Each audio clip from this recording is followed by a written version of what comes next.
I'd like to welcome everybody to the Putnam County Board of County Commissioners meeting for December 14th, 2021.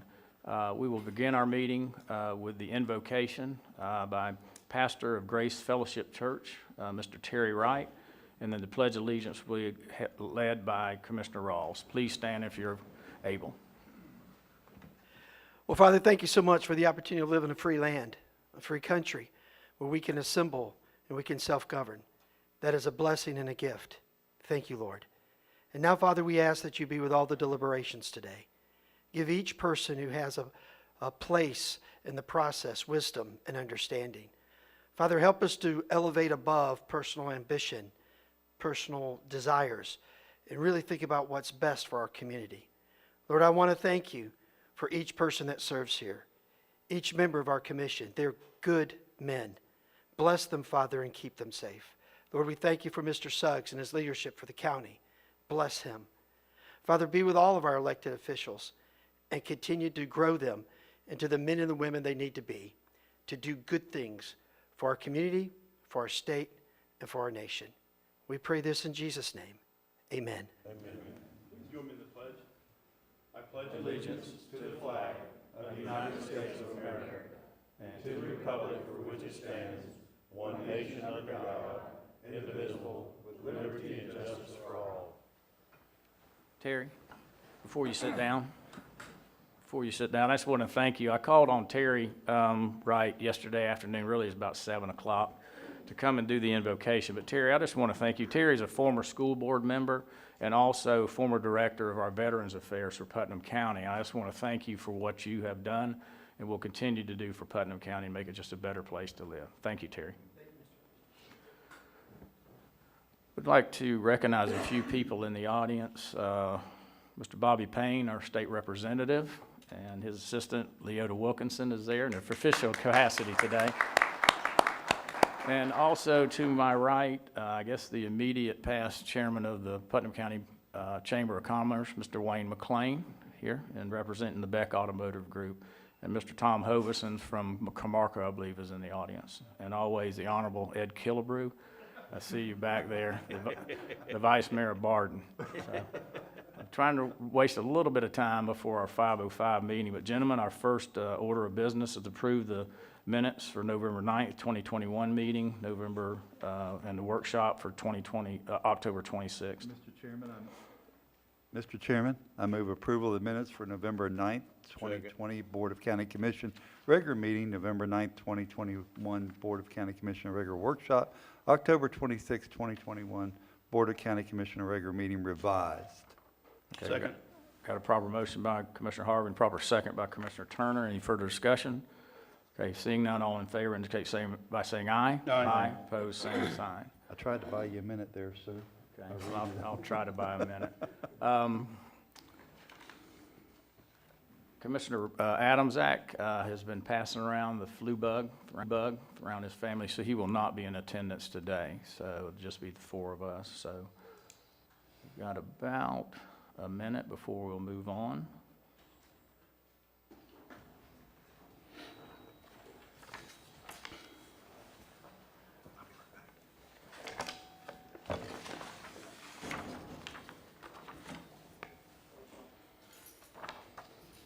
Okay, it's 9:05, so I will adjourn or recess the regular Board of County Commission meeting, and I'll call the Port Authority meeting to order.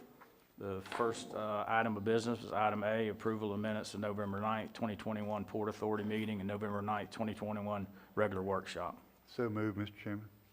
Okay, got a proper motion by Commissioner Harvey. Second. Second by Commissioner Turner. Any discussion? Okay, seeing none, all in favor indicate by saying aye. Aye. Aye. Opposed, same sign. Passes.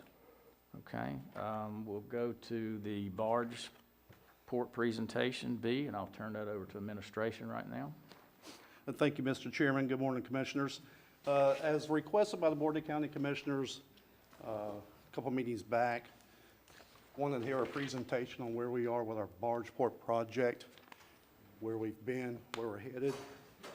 So this morning we've got Mr. Rick Farron, who was very instrumental in getting us through the first process in the hurdles with the Army Corps of Engineers, getting our project approved for further movement. We also have Mr. Roy Sliker here with him today. So we'll just do a presentation on where we are and where we're headed. And I'd like to turn it over at this time to Mr. Farron to go ahead and do a presentation for the Barport project. Thank you for being here, Rick. Thank you very much, Terry. I appreciate that. Well, good morning. First of all, to Representative Bobby Payne, thank you so much for attending today. He's going to be a big part of this project. And good morning to the county commissioners and the regional business leaders and all of the project stakeholders. What I'd like to do first is I'd like to, as I'm going to make sure that this works, and it does, I'd like to introduce the team. My name is Rick Farron. I am with Trans-Systems. I'm a vice president with Trans-Systems responsible for ports and maritime. Trans-Systems is a national engineering firm that specializes in transportation planning and infrastructure design for all modes of transportation. So obviously we fit this project pretty well. And given my background with major ports on both the East Coast and the West Coast, and a number of years with the Army Corps of Engineers, I'm now assisting the county with the expeditious development of this project. With me today is Roy Schleicher. Roy retired as the Executive Vice President from JAXPort about 3 years ago. He has over 50 years of experience in the maritime industry, and now as an independent consultant, Roy is currently working for a number of ports, shippers, and carriers. And one thing about Roy that I can say is that his knowledge of this industry is truly encyclopedic, and he'll play a critical role in the development of the project's feasibility report.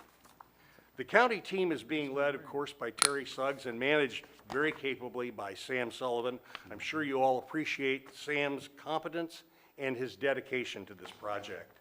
The Barge Port project was the brainchild of your federal lobbyist, Josh Gabaton, and he saw the opportunity associated with raising the Shands Bridge. And he brought the federal and local partners together to make it happen. So frankly, we would not be having this discussion here today had it not been for Josh's vision. The Army Corps of Engineers has a team in Jacksonville, the Jacksonville district, that's being led by Jim Suggs, no relation to Terry Suggs, but Jim Suggs is a true veteran of successful completion of many similar projects under what we call the Continuing Authorities Program, Section 107, and you hear it referred to as CAP 107. It's for smaller projects, and it's an expedited process. As you all know, things at the Corps of Engineers, and I was one for a long time, move sometimes at glacial speed, but this project will be moving quite a bit faster.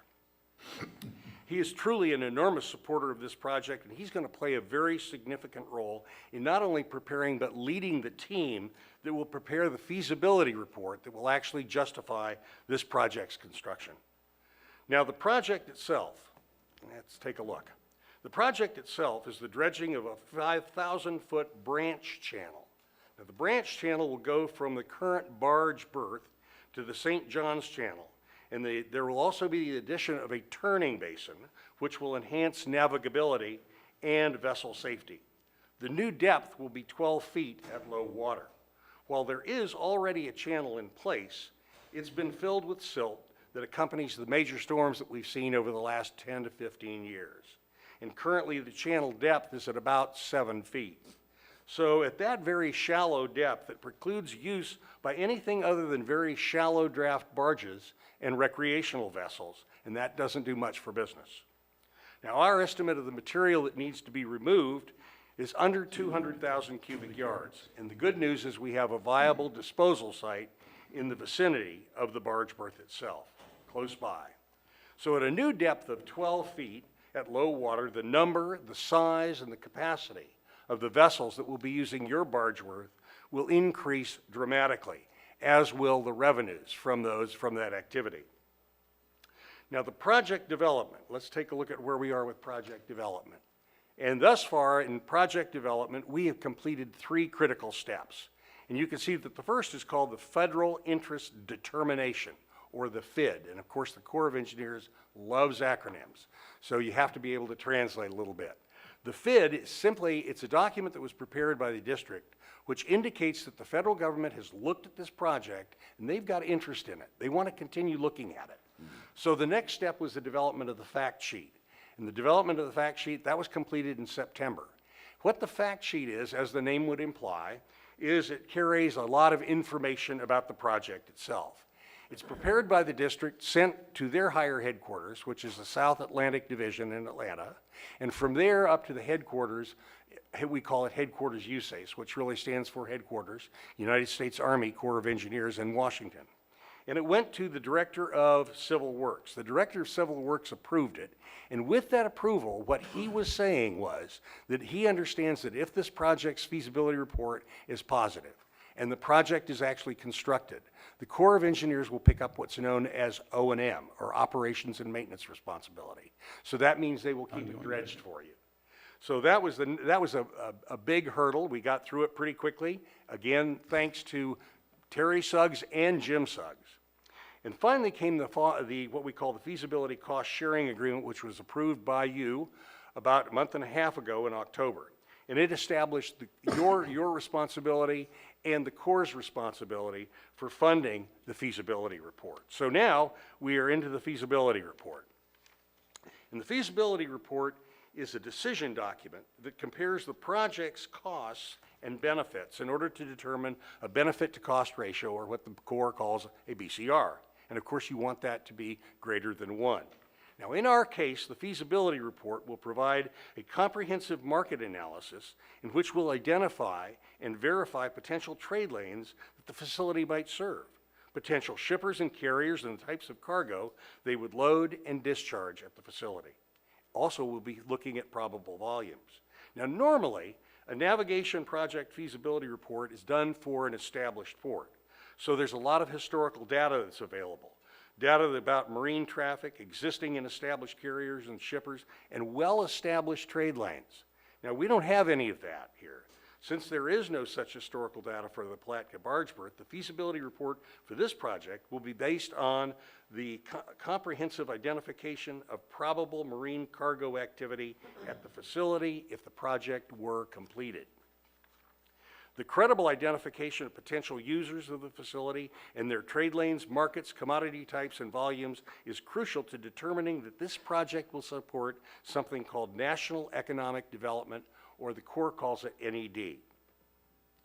If we can prove that this project supports NED, our feasibility report will be approved and the project will move forward. We anticipate that the feasibility report will require about 18 months to prepare, for completion for a cost of about $800,000.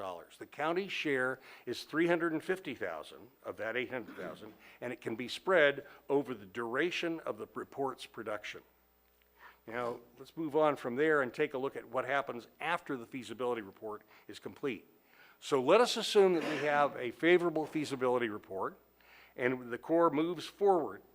The first thing they're going to do is they're going to prepare what they call a PPA, or a Project Partnership Agreement. And that's between Putnam County and the Corps of Engineers. And the agreement will cover the estimated cost of the construction and the responsibility of the county for 20% of that, and the rest of it, 80%, will be on the Corps of Engineers. The agreement also addresses lands, easements, rights-of-way, relocations, and disposal areas. Those are very important elements because what they'll do is they will reduce the amount you actually have to pay in cash, because they're considered a contribution in kind. Additionally, the Corps will prepare the plans, the specifications, and provide all of the surveys for the advertisement process, the bidding process, the contractor selection process, and finally the award of a dredging contract. So this process, from the determination of a positive feasibility study or feasibility report to issuing the selected dredging contractor a notice to proceed, is expected to take about 18 months. Now, this is another piece that is very important, and this is where we have Senator Keith Perry and Representative Bobby Payne helping us out. This is concurrently with the development of the feasibility report. We're seeking recognition of the County Port Authority as a public port in the state of Florida. Legislation to do so will be introduced in the next session of the House by Representative Bobby Payne and in the Senate by Senator Keith Perry. This is the first step in gaining membership in the Florida Ports Council. Now, the reason for gaining membership in the Florida Ports Council, and it is a process, it's not immediate, but it is a process, and once you attain membership in the Florida Ports Council, you are then eligible for Florida Seaport Transportation and Economic Development funding, FSTED funding. These are state grant funds for capital improvements at ports and port projects, procurement projects as well, that have been largely responsible for the immense growth of Florida ports over the last 3 decades. And we're not talking about tens of millions of dollars that have gone to ports, or even hundreds of millions of dollars that have gone to ports. We're talking about billions of dollars that have gone to the Florida ports. And when you take a look at where the Florida ports are today and where they were in 1991, the growth is absolutely immense. These ports provide so much positive economic impact to the state of Florida. It's incredible. They are an enormous economic engine. Now, let me quickly talk about demonstrating support for the national economic development. As I explained when I described the feasibility report and how it serves as the Corps' decision document, whether they move forward into actually retaining a contractor, ultimately retaining a contractor and giving the contractor notice to proceed, I mentioned how the project's future depends upon a demonstration that the dredging project clearly supports national economic development. We have got to rely on the demonstration, since there is virtually no historical data that would support a traditional feasibility report. Now, this is where I introduce Roy Schleicher. Roy Schleicher will assist the county in the research and identification of all economic opportunities that the project would provide Putnam County. The comprehensive and detailed identification of those opportunities that would be afforded the region by the project will demonstrate national economic development, and in doing so, justify the federal government's investment in Putnam County. So with that, let me introduce Roy Schleicher. As I said, Roy Schleicher has over 50 years of experience, and I don't think there's anybody better to identify the opportunities that would come to Putnam County and the Palatka barge berth. Roy? Good morning. Very good to be here today. And I'm not as eloquent speaker as Rick is, and he's taught me well. But Rick brought me here to Florida 20 years ago, and I'm happy I'm here, and I'm happy to help with your project. I've got some slides that I've prepared, and pretty easy to understand, to read, and I'll start with the first one. First of all, as Rick said earlier, that the Corps of Engineers, their feasibility studies are based on historical data. There's just a little bit of data here from some barges that have come in the past, but not enough to really use that as a basis for going ahead with this project. So because there's not that data available, there's a certain amount of research, and we have to identify cargo, we have to identify opportunities, and we also have to address the port's current environment and anticipated research that we have to do. The current environment, right now, you have available land at the port. We did a tour, Rick and myself and Sam and Terry did a tour a couple weeks ago. So you've got good amount of land. You've also got some acquisition property that you're going to be taking care of. You've got well-maintained warehouses. That's important because warehouses on the East Coast are very hard to come by. So we can see that as a definite possibility. You have on-dock heavy lift stick crane. That's important because some of the project cargo that would be moved could come in and utilize that facility. You have CSX rail service, direct service. That's also very encouraging as one of the largest railroads in the United States. And of course, and I'm doing this because I don't have my glasses on. I'm going to have to bear with me a minute here. Proximity to major customers. I mean, you got Veritas Steel sitting right next door to you. You've got other customers down here that will be very good for the future for you guys. Okay, the port terminal. I don't know if you can see this as well, the writing up there, but what I did is I outlined where the stick crane was, where your terminal laydown area was, as well as the warehouse, CSX rail, the expansion land, Veritas, and of course you've got a shipbuilding yard to the one side. This just shows you how well this all blends together. So this is important for the future. Now, what are we trying to get here? Okay. The dredging project's going to allow, with the 12-foot, will allow larger barges and small vessels to call the port. Raising the Shands Bridge will give you the ability to bring the larger vessels in also. And the barges and vessels you could expect to see, I threw some pictures up here for you. You have a hopper barge on the far left. You've got a flat deck barge. You've got a small vessel that come to the port, as well as the cruise ships. Now, it's funny because I'm a big advocate of the American Cruise Line, and I came across a bridge this morning, and there's one sitting right there in Palatka. So, so this is a positive, and I think we can grow that business. There's other carriers out there also. Flat deck barges. A lot of people think of barges strictly as hopper barges, where they're basically grains and agricultural stuff and coal and various things put in here. But the flat deck barges can be used for putting automobiles, trucks, heavy lift equipment, roll-on, roll-off, as we call it. Also, you can put project business, you can put pieces of bridges on them. You've got an abundance of type cargo you can move on a flat deck. So that's a very important target for us. This is very hard to read for the people in the audience, but basically what this, and you have a copy, so you'll be able to read it, but basically what this says is that a barge will, what you can put in one barge will be 16 rail cars or over 70 tractor trailers. So what you're doing is you're moving cargo at a much cheaper rate.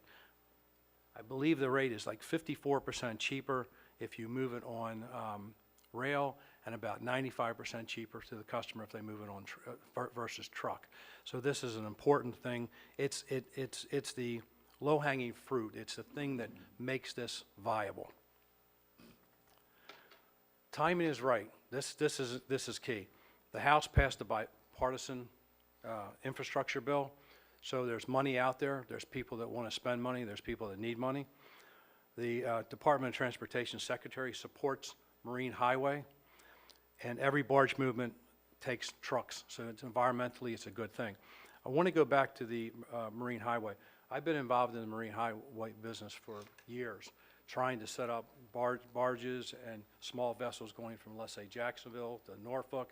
And at one point, I worked for a barge company up in Baltimore, Hale Intermodal, and we would move barges to and from New York, Boston, Philadelphia, Baltimore, Norfolk. And so I've got a lot of familiarity with moving barges and what it takes to move them. So I think this is really really an exciting time for Palatka. Now, with the infrastructure bill coming through, a lot of people saying, well, what do you need it for? Well, this graph right here shows you that the bridges, sewage pipes, water pipes, they're nearing their life. They only have a few more years left. Levees, dams, and lock chambers are already there. So this is a good time. Again, we've got companies located in this area that can supply a lot of these goods to the infrastructure needs. Now, I don't want to spend too much time. I know we've been here a long time already, but this basically just tells you the research needed when we perform the market analysis. We'll look at the potential businesses that fit. You've got support from local businesses here, such as Veritas, Georgia Pacific, Beck Automotive Group, Seminole Electric, Camarco, and agricultural products that will move through this port. International domestic equipment, people like Ring Power and stuff like that. There's big equipment needs to be moved in locations. We're another viability. We instead of using truck all the time or rail, the barge can work in some of these instances. Construction aggregate companies, okay? Again, build highways, you need construction, you need aggregate, you need concrete. So this is a possibility to move down in this area with that cargo. Ocean carriers. Ocean carriers move break bulk, ro-ro, project cargoes, and limited containers. Maybe they want to expand their reach. I know for a fact that we actually moved some cargo from the port of Jacksonville on a barge down to St. Augustine to have radar equipment put in. We put it back on the barge and loaded it back on the vessel. So this is a type business that we can possibly do down here. We will go after the transshipment cargo in the Caribbean. The Caribbean are a smaller market. You don't have the huge ships you see you see advertised on the news waiting to come into the ports. So there's potential to move cargo from small ports into this area. Florida is a big supplier to the Caribbean, so this is an opportunity for Palatka to get into that business. Again, I mentioned the U.S. flag coastal and river passenger vessels, which American Cruise Lines and others. Neighboring ports, do we want to do an agreement?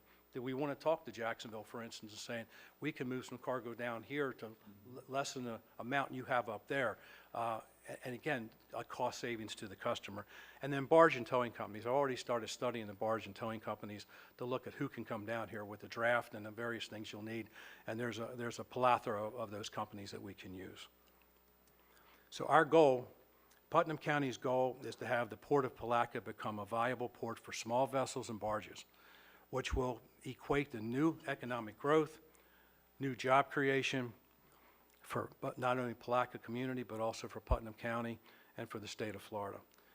This is possible with the leadership of Terry Suggs and his staff, as well as Senator Keith Perry, Representative Bobby Payne, and enthusiastic support from the U.S. Army Corps of Engineers. We couldn't do it without them. That's all I have. And Rick and I will certainly be glad to answer any questions that anyone may have. Okay, yeah, thank you, Mr. Farron and Mr. Sider for the presentation. Commissioner Rawls, you start questioning. Thank you very much, and I really appreciate you guys coming down here today and sharing this with us, because the port has really been, it's been something that's bothered me since the day I got elected. I always thought that it was something we weren't taking advantage of, and we should be. I think it's a gateway into Putnam County, and doing business in that way would absolutely help our constituents. Is accepting the Port Council a necessity to move forward with the, no, okay. I know that the Veritas property recently sold, I was told. Is that in play at all, as far as it was, the property itself was sold to a REIT? I didn't know if there was any consideration for that, or expanding the port facility bigger than what we actually have right now. Well, Mr. Suggs is shaking his head, so. I haven't heard that, but if that's the case, then we'll reach out to the new owners and talk to them as well. They've been very instrumental in writing letters of support for this project throughout the process. So if anything has changed, we'll reach out and have a conversation with The them. business day is that the land is owned by a REIT, from my understanding. Read about you a little bit. You delivered the Whopper in Jacksonville.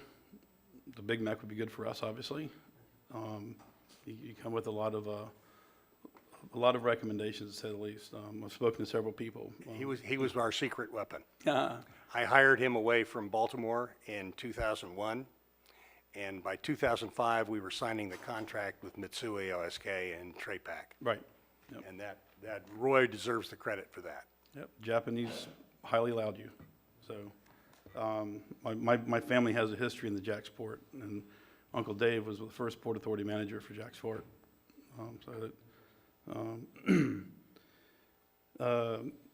Who is our target market anticipated right now? We've got to have something in mind. You've mentioned all these different vessels, and I know that you've got G&G Shipping, for instance, that pulls out of Fort Lauderdale. They do a lot of shipping. They're owned by C Corp. They do a lot of shipping to the Caribbean. Would we really be able to compete in that market, or is it just moving? I'm trying to wrap my head around, are we the center point between Jacksonville and the north central Florida market via the St. Johns River? Do they bring it in by rail, drop it on a barge, move it down? Do we bring it in by barge, drop it on rail? Or is there an intermodal aspect that we're looking at as well? Because I've not heard any of that discussed. And I know you guys just had a huge intermodal project over the past 3 years in Jacksonville. What we're looking to do right now, first of all, we're going to get together with the Chamber of Commerce, with the current customers that are already in this area. We've already started researching other customers in the area that would make sense. What we have to look at is we have to look from a hopper barge standpoint. We have to look at agricultural type business, for a CMEX corporation, like an aggregate type company like that. Somebody that, again, needs to supply this area, but because they take it into a particular port, it costs them more money to truck it or rail down. We can be that third option for them to use a barge versus using rail or truck. At some point, you have to use truck local, but I'm talking about from the long run. We will go after that. When I talk about the Caribbean market, there's some business down in the Caribbean that we need to look at confidentially. I would prefer not to mention the name, but it's currently at different ports. and there's some potential there. We have experience with, we're not talking about Puerto Rico. We're not talking about bringing the Puerto Rican business away from Jacksonville or anything like that. These are the smaller carriers, the ones that we don't get here.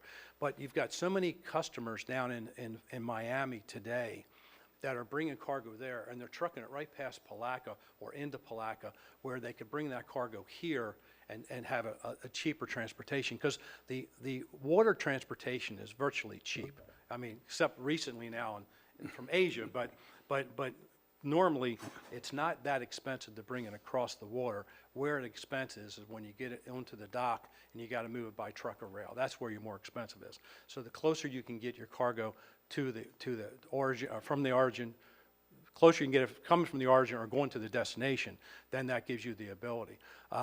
We've looked at that. We don't think there's a big market for container business, but we think there's a market for people that are here that are moving to other ports, again, may find it cheaper to come down here. The big key is going to be getting the barge companies to get involved in this and getting a barge company to buy into taking this and running a service back and forth, depending on where we decide the business, or where we find the business will come from. If I can go back, we've looked at everything. I mean, that's one thing that I think is important. You can't look at this through a narrow look. You've got to open your eyes up completely to every possibility, because to make this port successful, it's not going to be just one commodity or two commodities. It's going to be several. So that's kind of where we are. So again, we're going to rely on the Chamber of Commerce for some help. I've been working with Sam's.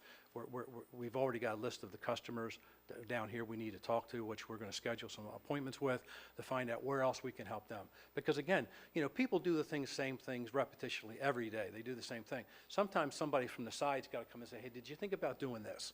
And that's exactly how we got the Asian business in Jacksonville.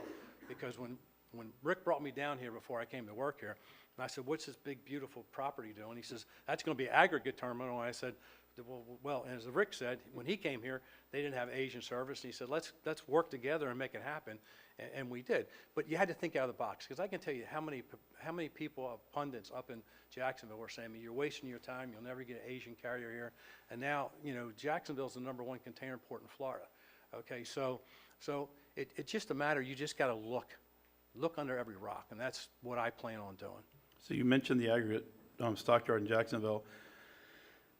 If we went in that direction, which I think would be smart, the way we're centrally located in Alachua, Clay, Marion, Flagler, all the surrounding counties of Volusia, it would make sense if we were distributing aggregate fill material, stuff like that here. But you have one in Jacksonville. I'm just wondering what kind of are they going to be happy if we went in that direction, if we took that position? Or well, we'll sit down with Martin Marietta and talk to Martin Marietta. You know, CMEX really doesn't use Jacksonville.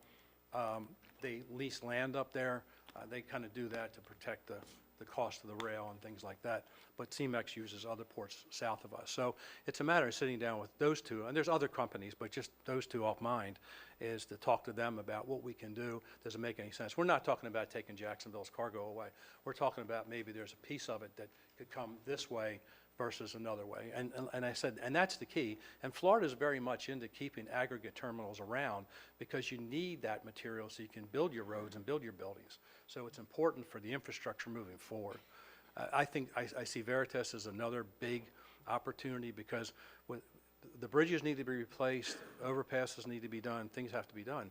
And you know, they're right here, and that's a good opportunity for us.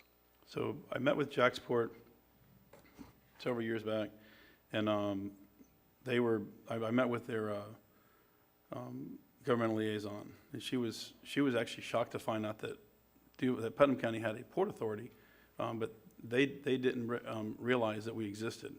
So has there been any conversation with Jacksonville, any preemptive conversations, and working together with them or forming? No, not yet. Not Okay. yet. We have a good relationship with, as you know, I just left 3.5 years ago. Yeah. Eric. I hired Eric Green. Yeah, right. So we have a relationship, and I actually did work with Jacksonville for another client that's completely separate than ports. You know, we're working with them on them. So I talk to Eric on a regular basis, so it's not an issue. I know all the staff out there.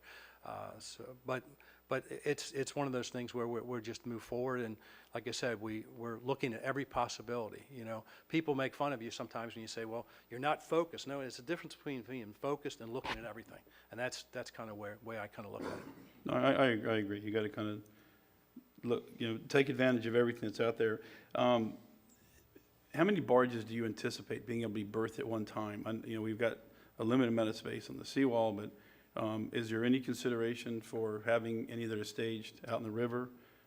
Put some dolphins out there and, You could probably put 2 barges out there, and two. And if you get a super large one, it may be 1, but in most cases 2. That's again, we looked at the facility, and I think I think it's 400. It's 400 feet. 400 feet. So would your study include the use of a different type of crane than what we have now? Because from what I've seen and heard, that crane really is not viable. And even if it was, unloading with that type of crane really would not move quick enough. You know, the people that own the barges want them on the bulkhead, off the bulkhead as soon as possible. what I would see, and what I would recommend, and barely just getting into this, I would see as a mobile crane would be your option. Yeah. A Travel crane. Mobile harbor crane. Yeah, mobile harbor crane, or, Okay. and depending on the commodity too, you know, like again, a hopper, you need to, if you need to go into the hopper, or whether it's just lift off and lift on, it's just, but you can, I mean, Manitowoc and various people like that have those, Lieber But and all that would those. be considered in the, is that part of the needs assessment now, or is that in 18 months when? That's going to be something that you have to look at for the future. So after all this is done, and then there's going to be a certain amount of construction things that may have to be done, then the crane would be available. But you can lease these cranes. I know Fernandina was leasing one. We at the port have leased them when I was in Jacksonville. We leased them as needed.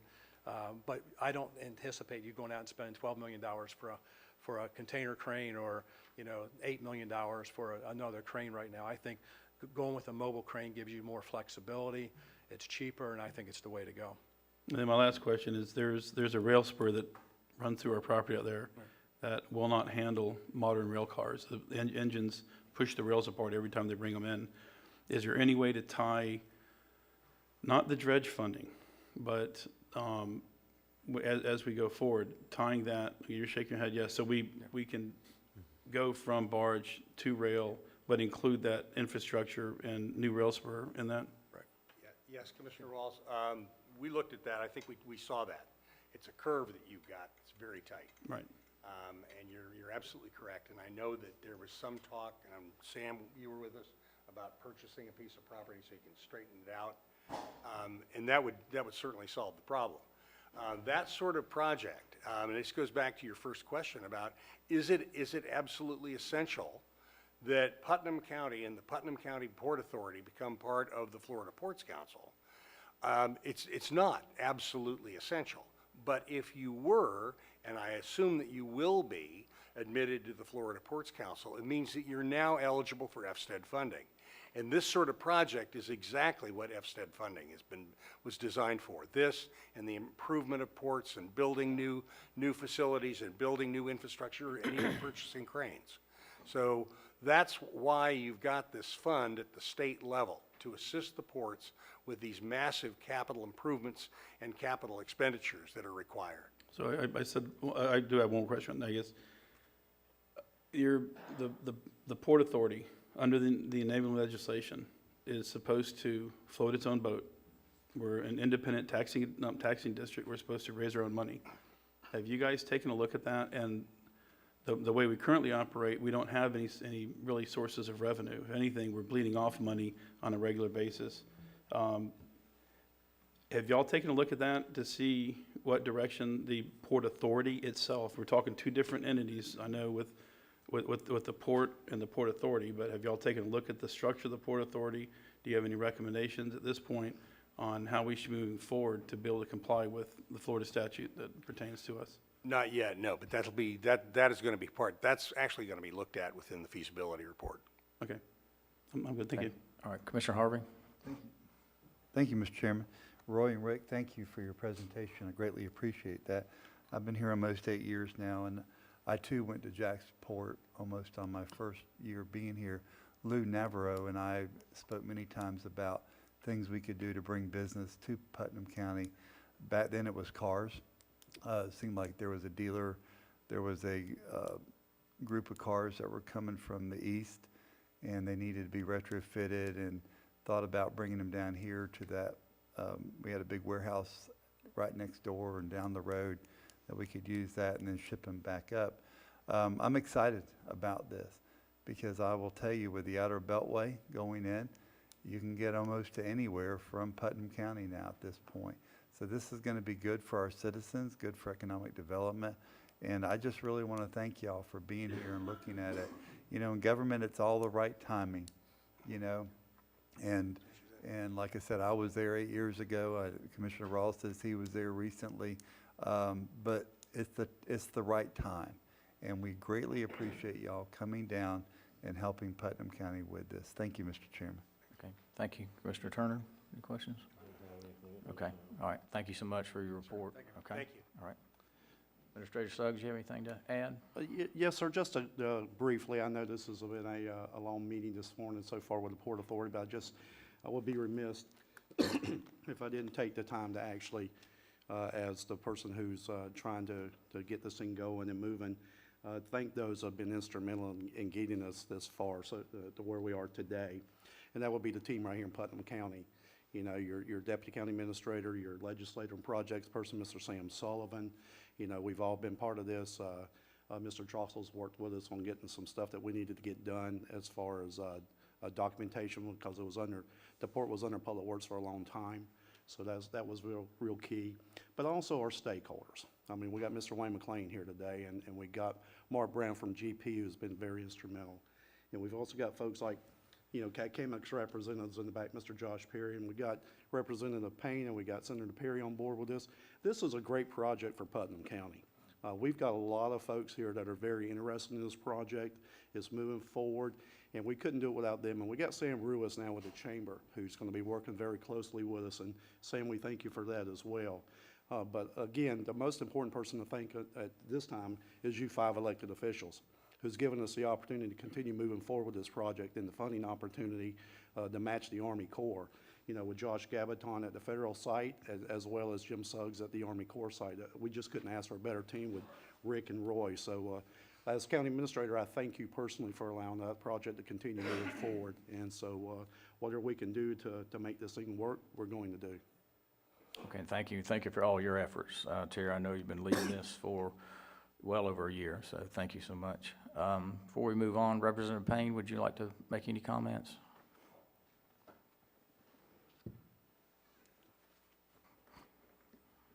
Yeah, just quickly, and I can't say it really any better than Mr. Suggs just said it. Your input and your opportunity for this to go forward. Look, this gives Putnam County another opportunity to be a destination, not an intersection. It gives us another opportunity that people realized 200 years ago the value of waterways and what waterways mean for infrastructure and commerce, and how we'll benefit from that. I can tell you that I've spoken to Senator Perry, and we're 100% behind this project.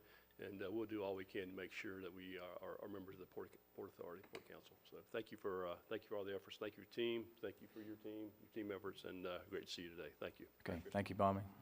Wayne, would you like to say anything on behalf of the Chamber?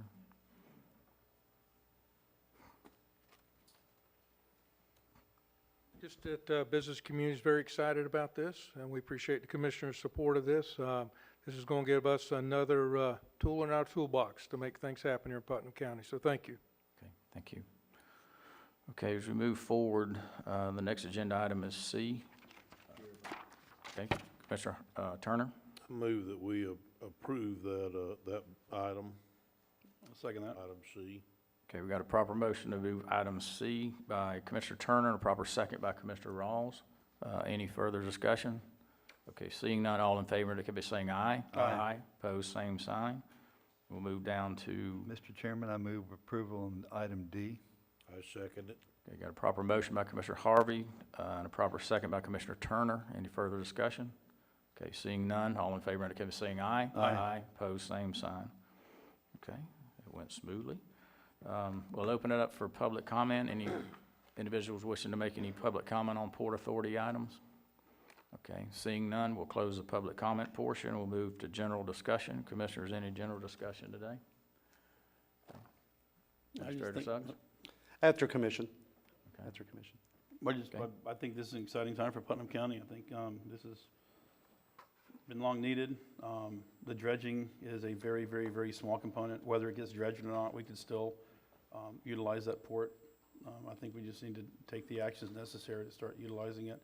But the other components are going to be rail and roadways. We've got to be able to get from out there to the roadway. I can tell you right now that even the road that's out there, if you guys have been on it, needs a little bit of attention paid to it. I have a project out there on a 400,000 square foot building that we drive on that road quite frequently.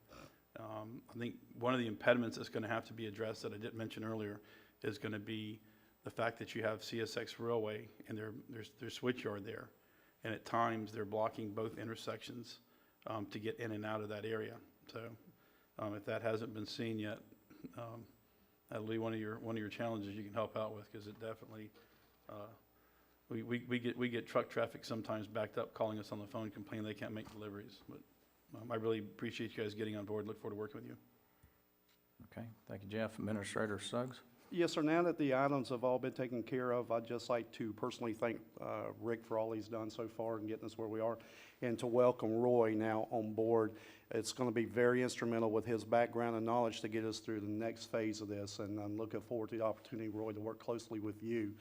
And just for a moment of levity, sir, you want to talk about teamwork and how these things. Jeff, I'm going to borrow a word from you, synergy. We got our three main players out here, Rick, Roy, and Sam. Not only did they work closely together on this project, but they also coordinated this morning wearing tan pants and blue jackets. Yes. So thank you, gentlemen, and we appreciate it. So, Mr. Chairman, that's all I got for this morning, so thank you. Okay, thank you, and look forward to working with you. Thank you for the presentation. Any further business come before the Port Authority? Okay, we'll adjourn the Port Authority, and I'll reconvene the regular Board of County Commission meeting. And we'll move down to item 4, presentations. I'll ask Ms. Lori Parker to come up.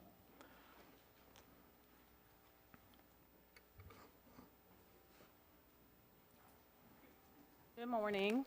Good morning. Today we are presenting awards for Employee of the Month and Employee of the Year. As you know, previously we had Employee of the Quarter, Employee of the Quarter, which then became Employee of the Year at the end. Well, now we're doing Employee of the Month, then Employee of the Quarter, then Employee of the Year. So we added some more awards. So the first one we're going to do is Employee of the Month. Employee of the Month is similar to Employee of the Quarter. This is where the employees and supervisors will nominate an employee for their exemplary service. And the first Employee of the Month we'd like to recognize is Nicole Baker, if she could come forward. Nicole Baker is Employee of the Month for October. She's Employee of the Month for October, and I just wanted to read part of the nomination form. Nicole Baker, she initially served as staff assistant. She took the initiative to become an integral part of the CARES Act team, serving on the front lines and assisting members of our community. The support she provided to her teammates during this time was invaluable. Within a short time frame, Nicole was promoted to General Services Assistant, Asset Specialist. As the new asset specialist for the county, Nicole is responsible for generating revenue through the sale of surplus items. Her first auction generated an impressive $50,000 in revenue. Her second auction was a massive success, generating almost $109,000 in revenue. Nicole is an asset to both the procurement team and to the Putnam County BOCC family. So we would like to recognize her for Employee of the Month for October. You're welcome. You guys would like to get a picture before we move on? Yeah. Or You want to do it do all them together? separately? We'll just do a group. Okay. The next presentation is Employee of the Month for November. That would be Laura Berardi, if she could come forward.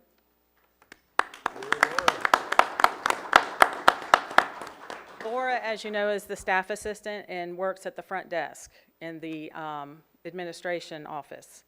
Laura's easygoing demeanor and always pleasant attitude is such an asset in her front desk position.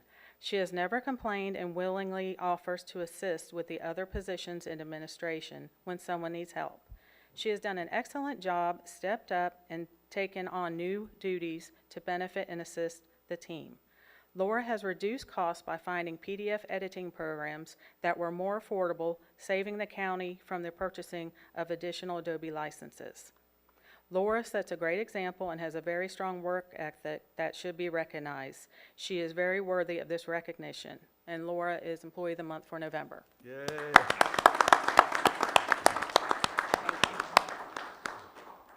The next presentation, yes, sir? I think you'd be remiss in that you didn't mention how she stepped in when Sarah was out with her operation and what have you, to just step right in and become a member of the team and help fill that spot. Yes. So I think we'd be remiss in not mentioning that. Okay. Thank you. The next presentation would be Employee of the Year. As you know, previously, we only did Employee of the Quarter, so there were 4 quarters, and the person who won Employee of the Year is Don Peckham. So if Don Peckham could come forward.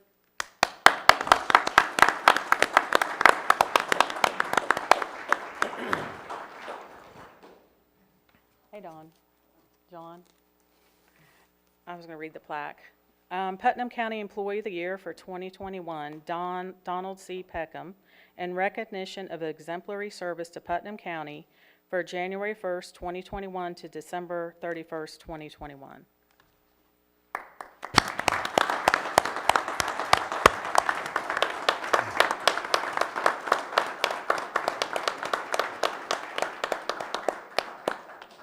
Commissioners, I'd like to take a moment to say I'm honored to be part of the nomination team and also have him as a member of my crew.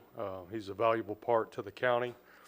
He works a lot behind the scenes. He carries 2 jobs for us. A lot of it you don't know about, but he's going to present a little bit of a presentation for our FEMA to keep us in compliance. That's one of the jobs he does, keeps us safe, keeps us saving on our insurance. So he does a lot behind the scenes, but without Mr. Peckham and our team, I think we'd be in a far worse place, and I'm glad to have him, and I hope he stays for another 20 years. Thank you, Mr. Peckham.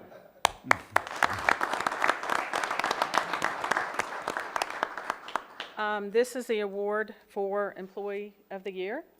Also, for Employee of the Year, they do get a $1,000 check. All right. All right, there we go. There's your check. Now you can fill your car up twice. Also, if Nicole and Laura could step up, again, please. Sorry, but Employee of the Month gets 100, and I forgot to give it to them. Oh. I wasn't trying to keep it. They might Here you go, Nicole. They have some Christmas Laura, shopping to do. Thank you. Picture time. Don't go away, Nicole. Picture time.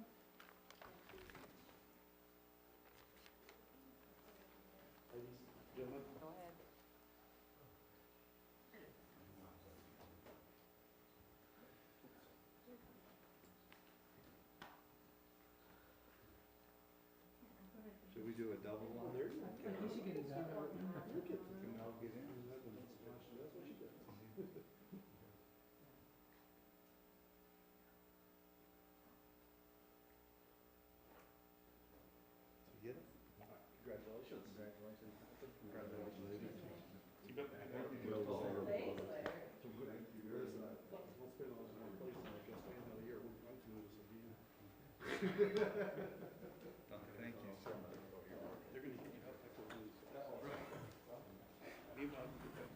Thanks, Don.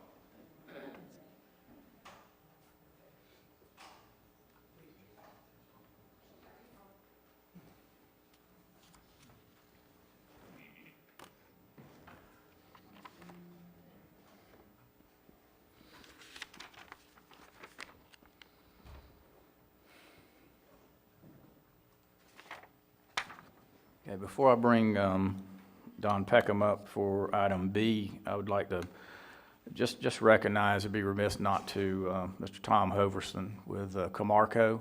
I believe it's your 3rd anniversary in Putnam County, and the economic impact that you've brought, you and your staff, to Putnam County with the amount of employees and your investment And we just want to thank you as far as the Board of County Commissioners. I remember when we were selling that building, we took some criticism.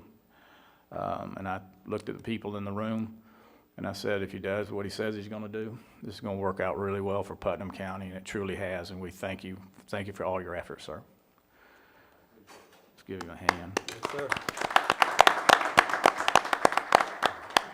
Okay, item B, Mr. Don Peckham, Planning and Development Services, Local Mitigation Strategy Plan Update. Y'all hold on to your hats, this is gonna be exciting. So, updating the LMS plan is the plan that we actually get credit for with CRS. So, the CRS program is community ratings system that FEMA has, and it's a recognition system where the counties get a little bit of a discount on the insurance for their property owners. So, we're required to do this presentation once a year. And what I've done is I've included the LMS matrix on the back so that you can see the projects that are in progress. And also I did the report, which is required, and it gives a narrative about the CRS update and all, and we now have 2 CFMs that talks about that. So if you read through the report, it just gives you a basic. I'm only good for 2 acronyms. What's the last one? Which one was that? CFM? CFM is Certified Floodplain Manager. So when you're in the CRS program, you get credit for having CFMs. The more you have, the more credit that you get from FEMA. So we have Gabriel Quintas now, and he's in planning, and that's a great place to have somebody that has that certification, because he's got that floodplain manager mindset, and it's very important. So, You were doing that yourself, weren't you? what's that? Weren't you that before? Before Gabriel? I've been a CFM for 11 years. Yeah. We have 2 now? No, it's just we have 2 in the county, but so we have myself and we have Gabriel. And it's good that he has that certification because, like I said, that gives him the mindset of when he talks to constituents and, property owners, he has the mindset of the floodplain manager, and he can be very helpful to the people. So it's really good. We just went through our recertification process with FEMA. Actually, we're still going through it, but we've made our submittal, and we're waiting for their response right now. So, and that's a 5-year recertification. And in the CRS program, you have to recertify every 5 years, and you do a yearly recertification, which is not as involved. But it's a lot of work to compile all the data that they have. It's basically an audit, but they don't like it when you call it an audit. It's what they call a community contact, but it's basically an audit. So we submitted all that information to FEMA, and we're just waiting to hear back on that. Okay. Commissioner Turner? Hey, Don, we have some significant changes in our flood plan. I believe it was last year where we had to go another foot freeboard above where we were and what have you for basically the same stuff. In this year's changes or this year's program changes, was there anything that along those lines that was really changed from that would be a significant impact on somebody building or somebody doing something like the additional foot freeboard on a slab was? So the changes that we made, I've included those in the report as well, but the changes that we made were only for mobile homes as far as the elevation goes, and also for accessory structures, but for nothing changed for site-built homes. Mobile homes now are required to be elevated such that the bottom of the frame is at the flood elevation. That was already there, that's not in today's changes, that's what we did before, or is that as part of today's changes? So there's two elevations. There's a base flood elevation, which is the flood elevation, then there's a design flood elevation. Well, the building code was changed such that the construction has to be above the design flood elevation, which is 1 foot higher. And FEMA put out a directive that the mobile home should be done the same way because their ductwork is under the home, and it should be elevated above the design flood elevation, which is 1 foot above the FEMA's flood elevation. That's part of today's changes or previous changes? That's the changes we made earlier this year to the ordinance. Right, Yeah. that was my question, okay. Yeah. But the changes that are actually being made today, there's nothing as drastic as that? No, there's no changes that we're addressing today. This report is just a report of what we've done in 2021. I talk about in the report about our LMS plan, which was updated in 2020, and that's really the LMS is what we get credit for as a floodplain management plan with the CRS program. Thank you. Okay, Well- Commissioner Harvey? Thank you, Mr. Chairman. I think on the mobile homes too, we only dealt with certain flood zone areas, if not mistaken. Yeah, So- area. Well, it's in flood hazard areas. Flood hazard So we areas. have 2 flood hazard areas in Putnam County, Flood Zone A and Flood Zone AE. And the difference is AE zones have an elevation that's established by FEMA. The A zones don't, so. And Don, I want to put my insurance hat on real quick, because I think every time you come up, I explain flood. Flood is outside rising water. Some people feel like it's a pipe busted in their house, but it's truly outside rising water, correct? It is correct. Yeah. It is. And it's got to flood over so much area too. It just can't be isolated to a single little lot. It has to go through an acre or something like that. It has to be more than just, Right. isolation. Right, yeah. And there are some, small areas that are in the bottom of a basin where you can only maybe have a few lots, but it generally is covering a large area. Yes, sir. Thank you very much. You're welcome. Okay, Commissioner Rawls? Yeah, I just want to thank Commissioner Turner for bringing that up, because it's a really important issue for landowners, especially folks that aren't in Putnam County, they're looking to buy land. It used to be you guys gave out the letter, what was it called? You had a letter of determination. And Flood determination, we still do that. y'all will do that? It used to be required. Now it's, I guess, optional, but I still ask people to go in and meet with y'all, because the maps are hard to interpret at times unless you really zero in, but you guys have the ability to do that. So my advice to anybody looking to buy land or build a structure or put a mobile home on or anything like that, check with the building department before you buy the property or before you start looking to put a lot of investment in it, because there are some areas that require a lot of mitigation, either bringing in fill or raising the foundation or whatever, and it can be very costly. It can, and people are getting the message, because I'm getting more and more calls of people doing just that. They want to know what they can do with their property and what are the I requirements. give you a for number out building quite there. frequently in my business. Another question, when you're looking at existing, and I've had complaints over the past year of folks with existing wanting to add on their house, can you talk about the threshold that trips where they have to either raise the house or? It's 50%. So when you do a repair or an improvement of 50% of the value of the structure alone, once you exceed that 50%, the structure has to be elevated if it's not already. So when somebody's doing a 50% or more renovation, we have to determine whether they are elevated or whether they need to be elevated. So that's where it goes. And that's the most stringent requirement, of course, is elevating the home if it's not high Right. enough. And the reason I bring that up is I think it's important for other people to realize that if you buy an existing home and you plan on adding onto it and you trip that threshold, the entire structure must be raised. It's not it's not negotiable. That has to happen, so. Right. I had a phone call this morning about a guy that wanted to do just that. He wanted to buy a home and put a big addition on it, but,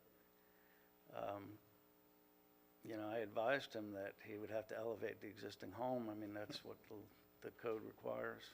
Well, we're seeing this as a lot of folks that are coming from out of town buying riverfront, and that's where they're impacted. And a lot of smaller houses that were built in the 50s, 60s, and 70s, and people come in and see it as a great value, and they're going to dump a bunch of money into it, improving on it. And my advice has been just tear it down and start from scratch. It's sometimes more advantageous, you know, because elevating the homes is very expensive. Yeah. Without destroying it, so. Okay, Commissioner Harvey? Thank you, Mr. Chairman. Also along those lines, what Commissioner Rawls was saying about letter of determination, I used to advise all my clients to get a flood elevation certificate. They're not that expensive, and they go, well, I got a survey, and that's telling me it. No, survey doesn't tell you nothing about the elevation certificate, and it's a very small cost. They can do it at the same time they're doing a survey, and then you've got both pieces of information to use on how you can put stuff on your property. So, Yep. thank you, Mr. Peckham. Okay, so there's no action item on this, it's just a presentation, correct? Okay, all right, thank you, Don. Thank you. Okay, we'll move down to item 5, public comment on agendas items. Are any individuals wishing to speak on an agenda item?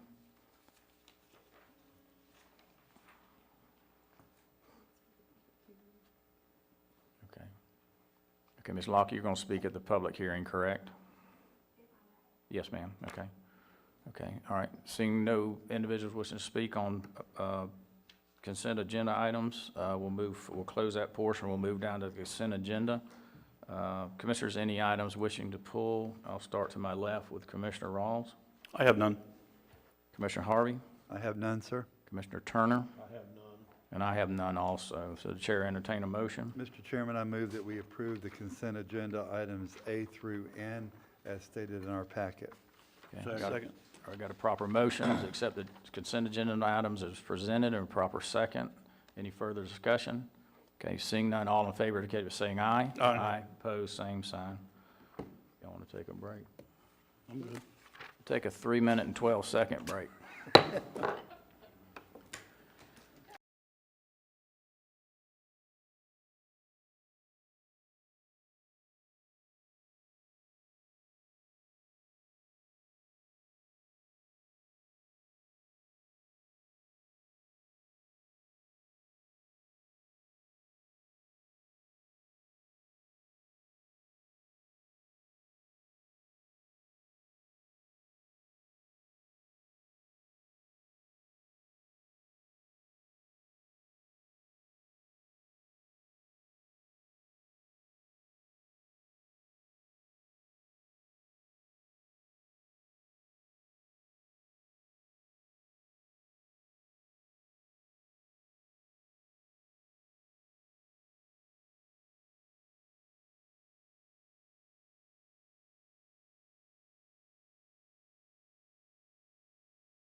Commissioner meeting, and we'll move down to item 7, code enforcement.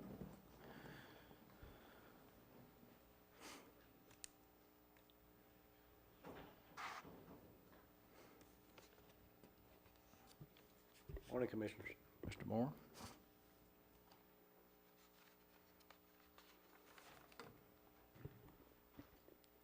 Our first case is, address is 111 Miller Road. Property owner's name is Susie Lange, and the violation was unpermitted addition and roof over care premises and a dangerous structure. The total cost of, original fine amount, is $250,021.33, and the total cost of enforcement action is $1,839.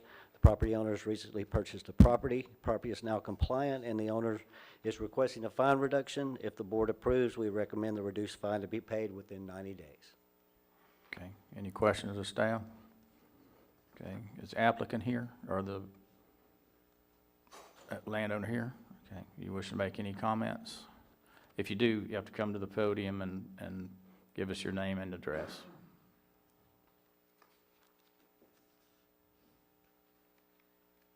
My name is Susie Lang, and we're from Michigan. We're buying land down here in regards to my parents, and we actually didn't really purchase the land, but we have put a lot of expenses into the land to clean it up. Both sides of the road were really bad. We spent a lot of time and money cleaning up the properties and having the trailers taken down and hauled away, and we've just put a lot of time and effort into them, and we're trying to clean up the neighborhood and make it a better place. Eventually, we'd like to put a house on. However, with all the work that we're doing, it's very hard because we're only down here for just through April, May time, and so trying to get everything done and taken care of in that little bit of time, we've just been working a lot. So that's kind of where we're at. Eventually, like I said, we'd like to put a house on, but we've got a long ways to go before we can get to that point. So. Okay, all right, thank you. Commissioner Rawls? Ma'am? Yes. So you're aware that the original fine amount was in excess of $250,000? Yes. Are you aware of what we typically do with these type of cases? Yeah, I did the one across the street last year, and we ended up having a lot more hard costs because of the attorney and everything. Well, this one, we worked with the county, and we got in touch with everybody before it went to that point. So we paid off the back taxes and did all that. We got it cleaned up. We did hire somebody to clean it up for us this year. However, it took them a little bit longer because of COVID and with all the restrictions and everything. It did take a little bit longer to get that done. However, now it is all done, and we are not finished with it by any means because we still have a long ways to go. But all the trailer is gone, all the junk is gone, a lot of the brush and debris and everything is cleaned up. And like I said, we still have a long ways to go, but we're on the road to getting it done. You realize as an absentee owner, you still have as an absentee owner, you still have an obligation to keep the property maintained? Yes. Okay. Correct. Yeah. We don't plan on putting anything on it or anything. We plan on putting the house on the property across the street, but that was such an eyesore that it was just terrible. Everybody in the whole neighborhood has come by and congratulated us and tell us how much of a good job we're doing and how the property looks great and everything else. So we feel that we've done a pretty good job. Like I said, we still have a long ways to go. We'd like to clean it up some more and get some grass planted, do some landscaping, but to actually put anything on that property, we don't plan on doing anything with that. It's just gonna be a green area, quiet area. But we do eventually plan on putting a house across the street, so. Okay. If there's a motion in order, I'd like to make a motion. Yeah, what's the pleasure of the board? I'll make a motion that we reduce the fines by the administrative monthly fees of $650 to a total of $1,189 to be paid within 90 days. Second. Okay, we've got a proper motion by Commissioner Rawls, proper second by Commissioner Harvey. Any further discussion? Okay, seeing none, all in favor indicate by saying aye. Aye. Pose same sign. Okay, Thank you very much. And in the future, we'll try and do our best to, okay, clean it up and keep it that way, so. okay, thank you. Thank you very much. All right, good luck with your project.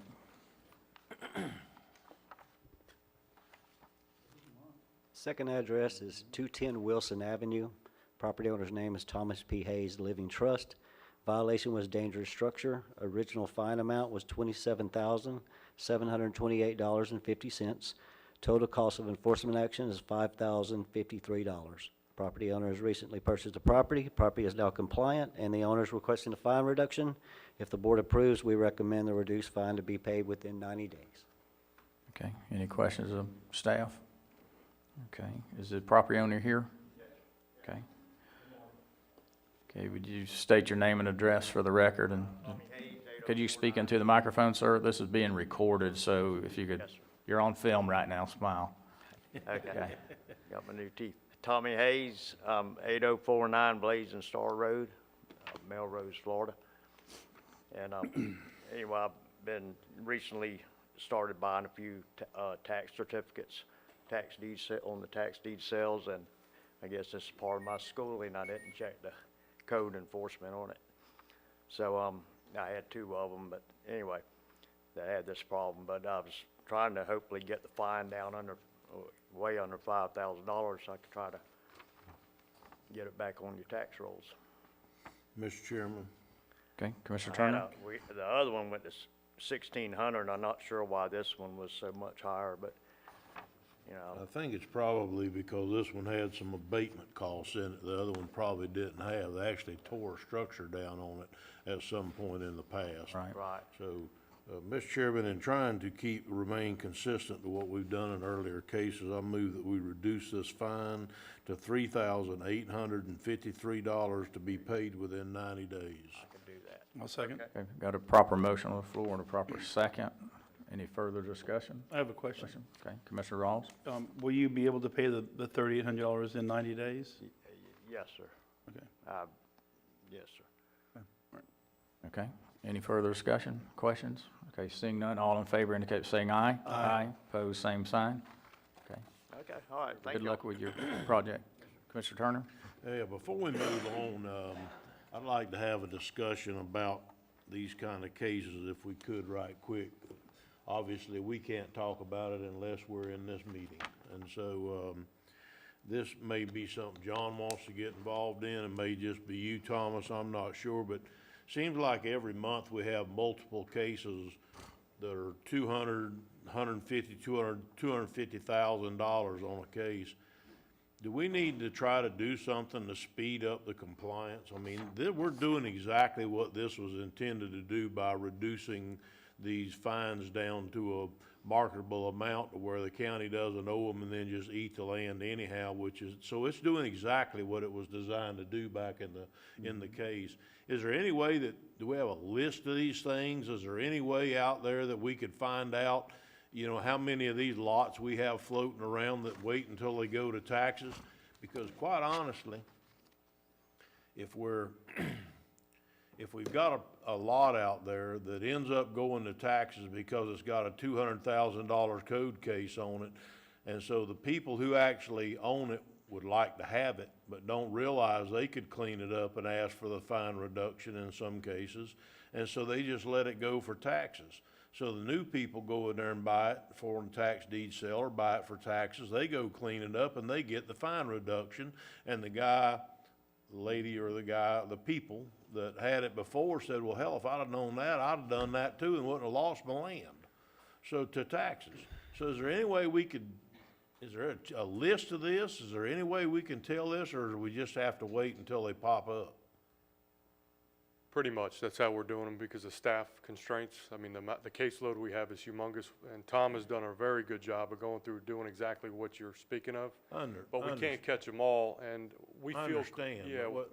What I was saying is we have some money, because all the money Yes, sir. we get on these kind of cases go back to you towards abatement and that sort of thing. If we could get with a title company, for instance, I don't know if that would be even a plausible thing, but if you could get with a title company and we could pay them a few $100s. I mean, they'll do a title cost for a few dollars per lot. Maybe they could go, I don't know if there's a avenue that they could go through and catch these. I just don't know. So that would encompass also doing lien searches, which we do in the office all the time. So that would take one of our staff members to go through every case log, Well, check if we all the hired things. So a title company to do it. they're gonna, what they do is they send us a lien request search, so it would go right back to, it'd default back to us. So the program's working. I mean, we have some options. We could put it out there on our website, a forgiveness program that we're running, because that's what it is. You guys have forgave a lot of past fines, and maybe some people are unaware, but we field those calls all the time, scenarios you just suggested, and they are doing that. We're getting a lot of compliance in the last 2 years, so I think the program's working. If, you know, Tom has nothing better to do, I'll have him start going through the cases. I just didn't know if there, I know Tom's, that's not where I'm going. No, I understand, absolutely.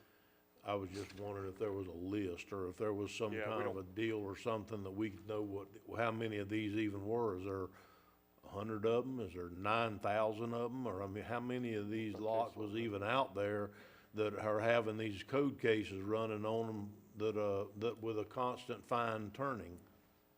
All right, so we got 3,000 active cases, give or take, right now, so it would take us. So is there any way of knowing how many of those three, I'm not asking for exact, but is there any way of knowing about how many of those active cases have fines running on them, all 3,000? Yeah, so. Don't be bashful, Tom. No, he's not bashful at all. He's not bashful. So, I don't want to say that, 'cause that'll start a war. We will take some time and look into it and see if we can get you an answer back on that.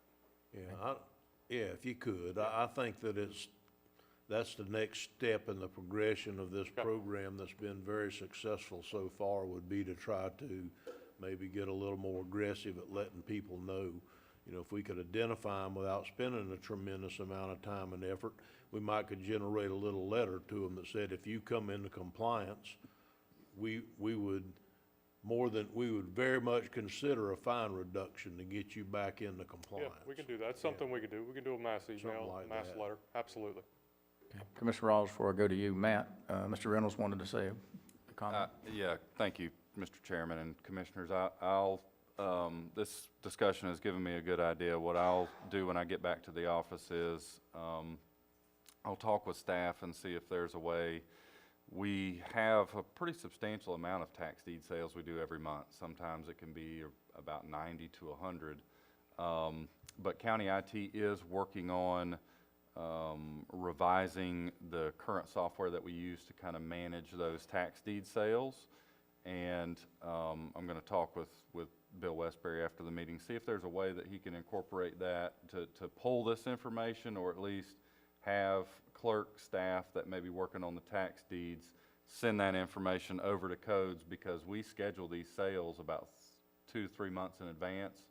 So we may be able to get information on any properties that are going to tax deed sale in advance for just additional information to be given to potential buyers so that they're aware of it. And we could work with John and his staff on writing up that forgiveness program so that anybody interested can see the amount and see that there's a process for them to go through. So maybe it'll help a little bit. I think try part to of get what's ahead of it. happening is that, and I guess is what I'm trying to communicate today, is part of what's happening is when a piece of property that's worth $10,000, and I just pull that out of the sky, but $10,000 ends up getting fines on it for 40, 50, 60, 70, up to 250,000. People just stop paying attention to it. They don't want it anymore. You can have it if you want it. I mean, they really do, and they may not know about this, what we're trying to do to bring all these lots into compliance. So at some point, they say, well, I'm not paying taxes on it anymore, of course. So then in 3 years, 3 certificates get sold, and then a tax deed sells on it, and they buy the tax deed, and there you have it. The new owner goes in there and cleans it up and puts the sweat equity in it for cleaning it up, and they get the reduction. And the thing where if the original people knew that was available, and I know they should have, but they don't. And so if they knew that was available, they might have cleaned it up and been able to keep their property to start with. So if there's an easy way that we could come up with to figure out who these people are. We might could just send them a letter and say, if you'll bring your property into compliance, the commission has been actively reducing fines to try and bring properties into compliance. I know if it was mine, I might change my mind and go on out there and clean that place up.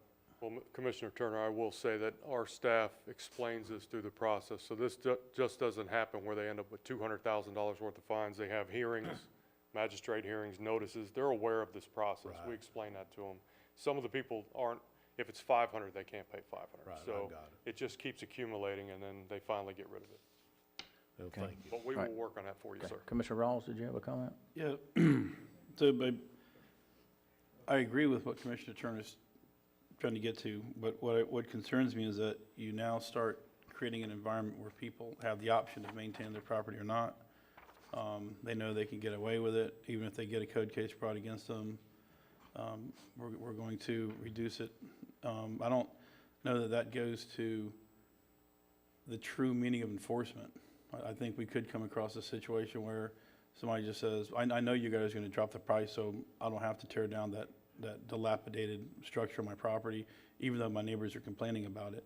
I truly believe that one of those cases are gonna come to us in the future, and we're gonna figure it out, and they're gonna see a different side of this board they haven't seen before. As long as we maintain that. As long as Okay. they're playing the game, Yeah. we'll play the game. If we find out they're playing games, Right. I think the game will change, if that makes sense to you, so.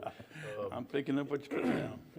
So, is there, Matt, to your point, is there no way that they can, if you have 90 lots that are coming up for tax deed sale, that their data can migrate into your system, so it automatically populates a column that says, by the way, here's your property, and here's your liens. Yep. Yep. Ideally, that was kind of my idea, but it depends on how the data is being stored on their side. If it's a lot of files, like John was saying, up to 3,000 of them, somebody's manually going to have to go through and find that information to put it over. But that may be a project that we could look at long-term to take all of that data, digitize it, and then it's in a database, and we can just pull it as any But of those do you really need to properties digitize it if you just had the data that said there's a $100,000 lien on the property or fine on the property, which Right. translates to a lien? Right. Then they just see the fine amount. I think you could automatically assume that the lien is in place, or I think it automatically is anyways. But, you're saying 3,000 active cases, and I drove out to a site, I think it was last week or week before, where there was a structure that caught on fire. The county determined the structure was unsafe. They were told they were going to have to remove it out of ignorance. They tore it down. Then they called me up and said, hey, can you come give us a price to build a house? And I said, what happened to the structure that was here? And I see this placard. And, I said, I can't be part of this. There's a conflict for me. And they ended up getting another contractor involved. But, it's one of these situations where I'm looking at this one piece of property and I'm looking at the 10 around it. And it's almost like your folks have to have blinders on going in to go look at this one property. Otherwise, you're going to have 30,000 cases. We're reactive in nature, Mr. Rawls, Commissioner Rawls. There's no way we could keep up with all of them. So Right. we're working the oldest cases that have been sitting there for 10 years, and Tom's done a great job of clearing a lot of that up. So we're moving forward in the process. Like I told Commissioner Turner, we'll go through it, the data, and we'll see what we got. What would it take for your department to be proactive and be able to take care of this and? No, I mean, 19 more code officers. so that, and that might be something that we need to take a look at. Because as we go forward, there was an article in the Daily News the other day talking about how affordable housing is here and how we have a $183,000 median home sale price. If you look at the $110,000 2 years ago, that's a large hike. We want to attract folks that are looking to relocate, but we want to attract folks that are looking to relocate that have the wherewithal and the means to be able to maintain their own assets and not make it our or their neighbor's responsibility to call in and complain or whatever. So, Yeah, that's Commissioner Harvey? For starting this. Okay.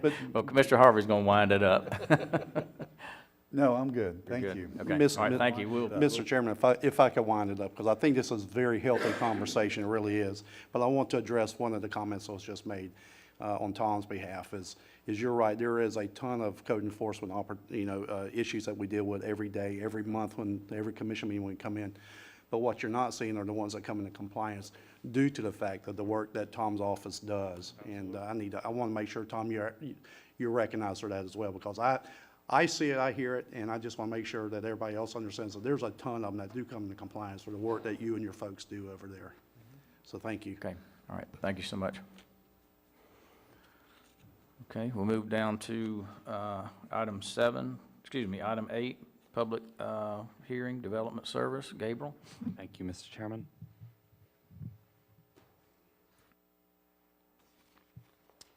The first item is map amendment 21-001. This is ordinance number 2021-035, an ordinance of the County of Putnam, State of Florida, amending the future land use map of the comprehensive plan by the designation of 0.39 acres of land from rural residential to rural center.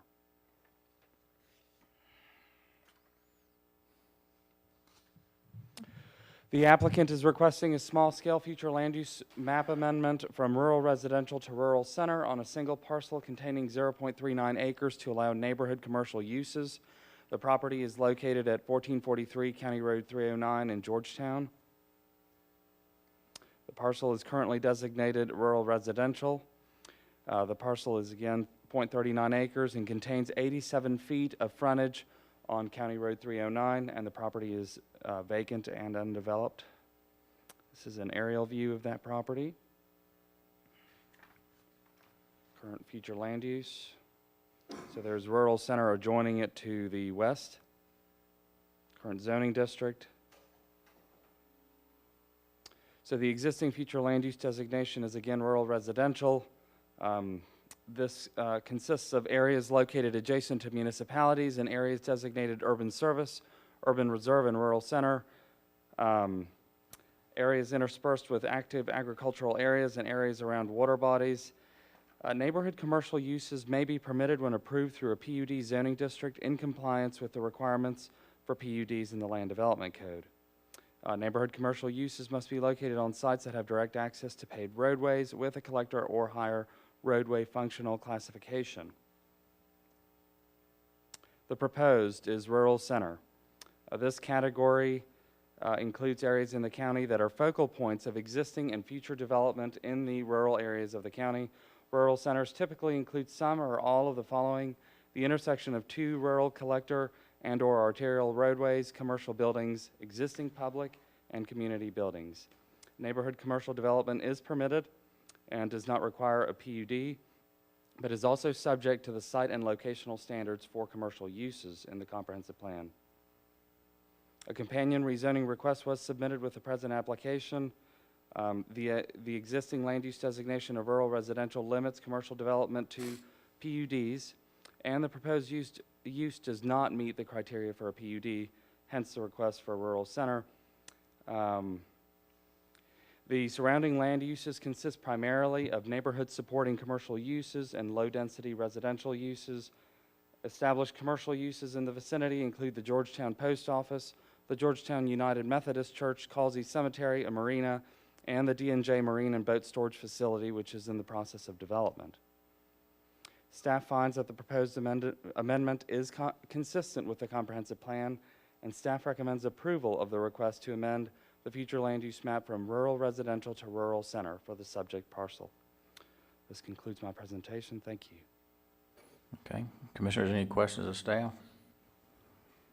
Okay, seeing none, is the applicant here? Okay, do you wish to make any comments? If you do, come forward and state your name and address for the record. My name's David Smith, 110 Bass Road, Georgetown, Florida, and we're just requesting this to allow construction of an office for my environmental consultant business. And Okay. there's no other office space in Georgetown. Okay, any other questions of the applicant? Okay, Mr. Chairman. okay, we have to do public comment. Okay. Is that correct? Okay, I'll open up the public comment portion on this particular case. Is there anybody wishing to speak for or against this particular change?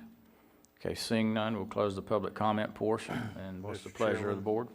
I find this to be consistent with the comprehensive plan and move that we accept the recommendation of the Planning Commission for approval of the application. Okay, got a proper motion by Commissioner Turner and proper second by Commissioner Rawls. Okay, any further discussion? Okay, seeing none, all in favor indicate saying aye. Aye. Opposed, same sign. Okay, that moves forward. Then item B. Thank you, Mr. Chairman. This item is case number R21-020, ordinance number 2021-036, an ordinance of the County of Putnam, State of Florida, amending the official zoning map for Putnam County, incorporated into Article 2 of the Putnam County Land Development Code. Do we need to read the ordinance by title?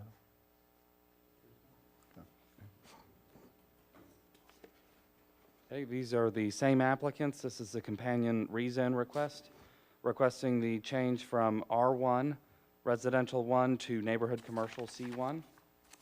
It's the same exact property.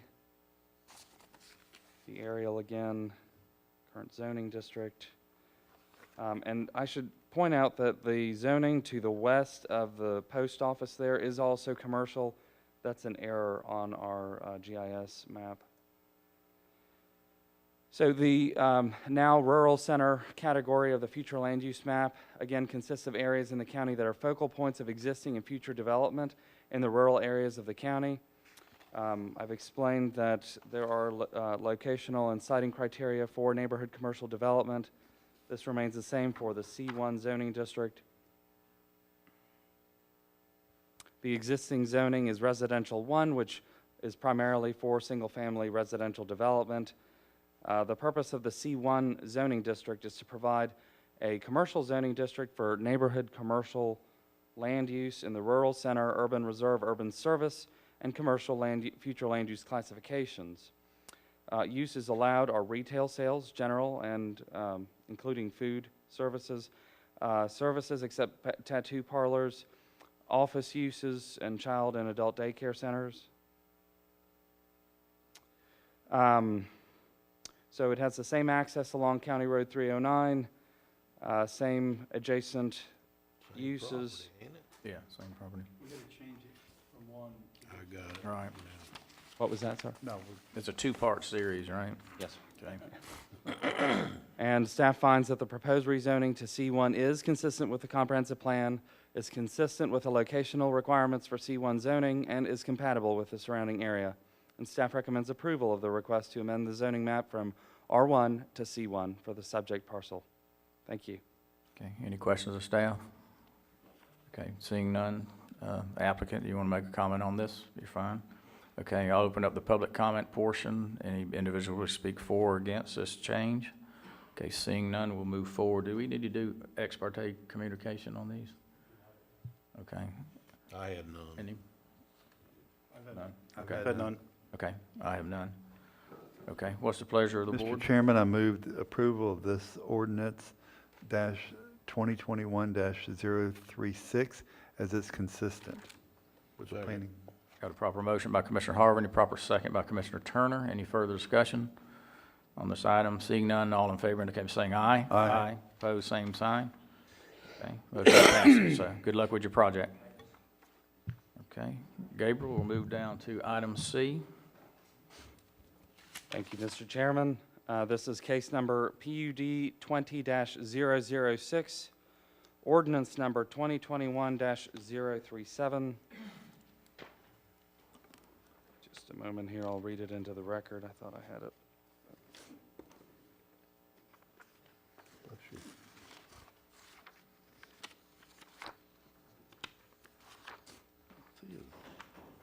An ordinance of the County of Putnam, State of Florida, amending the Putnam County zoning map for certain parcels of land from PUD to PUD, establishing conditions for the use under the PUD zoning.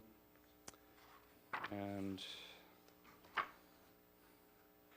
the applicant in this case is requesting an amendment to the Magnolia Dunes PUD to add a second entrance and exit onto County Road 310 and add additional land area to the PUD due to acquisitions by the property owner. Staff has additionally proposed revisions to the allowed uses and conditions, development standards, and enforcement standards of the Magnolia Dunes PUD. Staff supports the request to add an additional ingress and egress point to facilitate access to and circulation within the development. Comprehensive Plan Future Land Use Element Policy A19310F states that rural recreational uses are permitted in the Agriculture 2 Future Land Use category. The policy states that the location, scale, and intensity of rural recreational uses shall be compatible with the overall character of the existing and future development of the area. The same policy additionally mentions the importance of ensuring natural resource protection and the mitigation of off-site traffic and noise impacts. In order to further this policy, staff proposes revisions to the allowed uses and conditions, development standards, and enforcement standards of the PUD. These staff-recommended changes are intended to further implement the stated policy by providing additional protections to the environmentally sensitive areas on the site and to assist in the mitigation of off-site traffic and noise impacts. They are additionally intended to protect the public welfare, regulate uses that have been introduced into the PUD that are currently not permitted, maintain compatibility of the PUD with the surrounding area, and clarify ambiguities in the existing ordinance. All individual revisions may be viewed in the stricken and underlined version of the proposed ordinance attached to the staff report. And I'm happy to go through any of those that you may have questions on. I will present the Planning Commission's recommendation.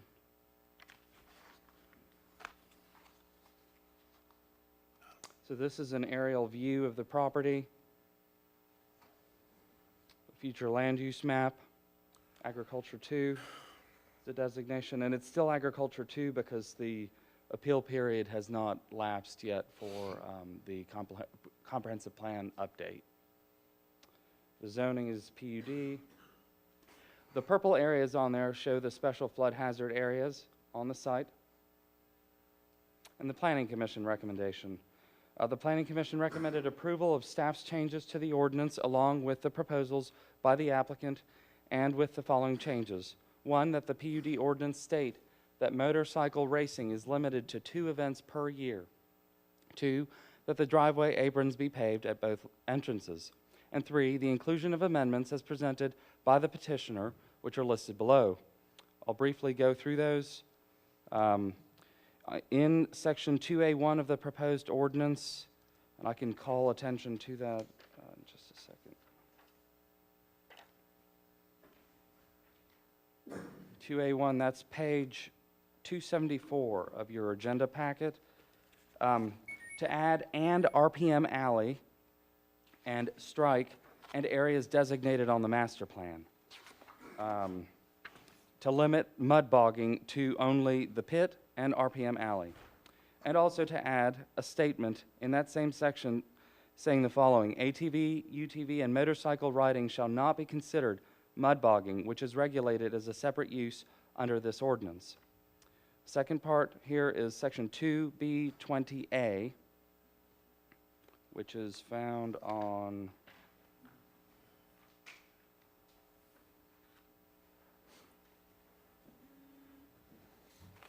page 279 of the agenda packet.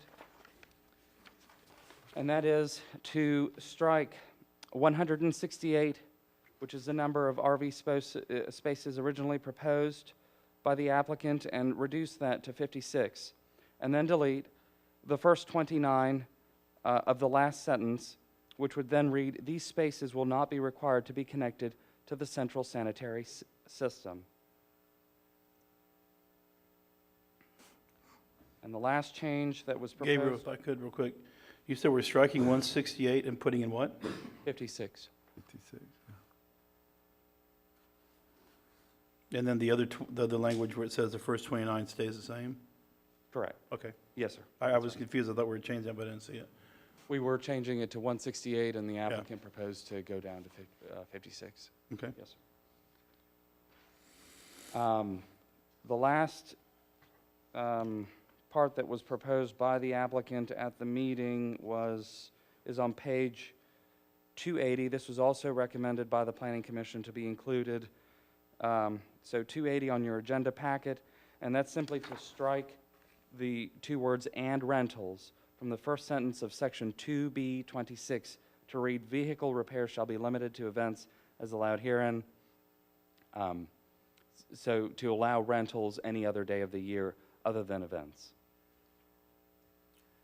So staff's recommendation, staff recommends approval of the ordinance as proposed by staff with changes recommended by the Planning Commission and with the inclusion of the following changes as recommended by Planning and Development Services and by the Putnam County Emergency Services Department, respectively. So the first, Planning and Development Services is recommending that with the acceptance of paved driveway aprons, that they be composed of cement pavement. And the second change is recommended by the Putnam County Emergency Services Department, and that's section 2B14. That's on page 278 of your agenda packet. And that's, that would be included right after private emergency services, which ends on the 4th line of that page. And the revision would make the sentence read, the applicant/owner shall contract for services with Putnam County Emergency Services and the Putnam County Sheriff's Office, or upon approval by PCES Emergency Services, contract with private emergency services with the inclusion of this language, licensed with the state of Florida and which hold a Putnam County Certificate of Public Convenience and Necessity in lieu of PCES services. This concludes my presentation. I'm happy to answer any questions. Okay. Questions of staff, Commissioner Harvey? Thank you, Mr. Chairman. Gabriel, a couple years ago, I thought we did a second entrance into this property, or was recommended to do that. So I know that at one point, I believe a TUP was, a temporary use permit was issued for a second entrance, but only on a temporary basis. Okay. And on page 283 of our packet, down here, you've got the hearing on December 14th, 2022. So we need to clean that up when we go to past that. 283 of the agenda packet? Correct. It's going to be, Right. it's part of the ordinance. Oh, yes, okay, yeah. Okay. We'll change that. I'm sorry, I meant to let you know yesterday, and I do apologize. Thank you, Mr. Chairman. Commissioner Rawls? So the staff has recommended paved entrances or concrete entrances. What about deceleration or turning lanes? And just in interest of full disclosure, I will state that I've had ex parte communication with the owners. I was invited, as were all the other commissioners, several months back to take a tour of the facility. It's the first and only time I've been out there myself. But what I noticed was that there was a long line of traffic in both directions on State Road 19. I want to say there was probably 30 cars ahead of me. They were slow getting off. To me, it seems like it creates a nuisance if for no one else, people that are just traveling up State Road 19 in either direction during the event. So my question is whether or not we could include the requirement of turning lanes to get that traffic off the road. And Yes, sir.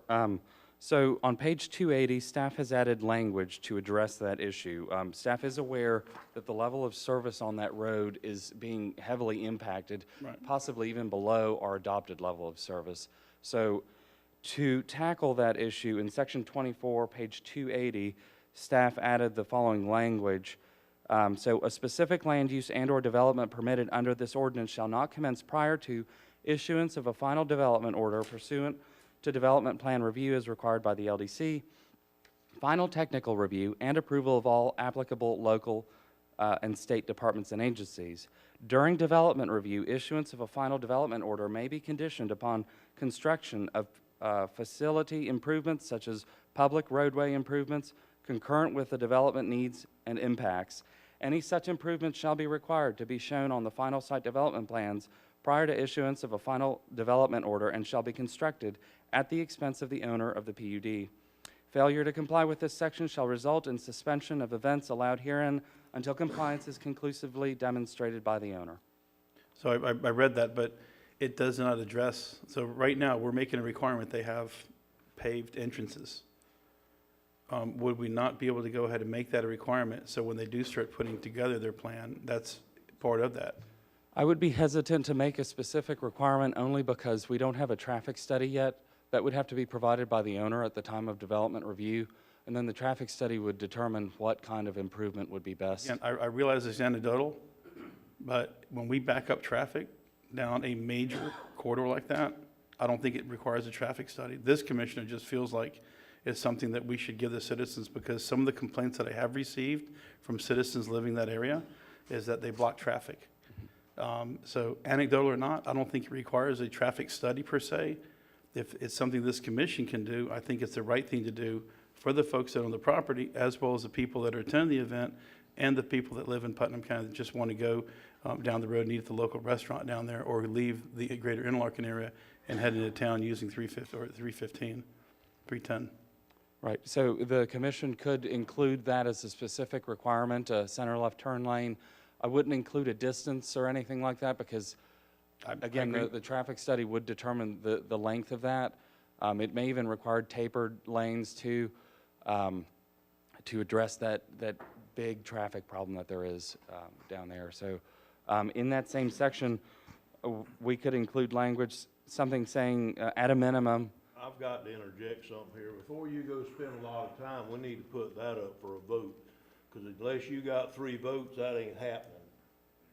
I'm just telling you to completely change everything from the planning commission, from the staff, from everybody else, because you think on a short-term window, too many cars were waiting to turn in the gate, so you want the owner of one of our most successful businesses in the county to spend tens, if not $50,000 to put in turn lanes for that 2 hours that they're trying to get in and off the road.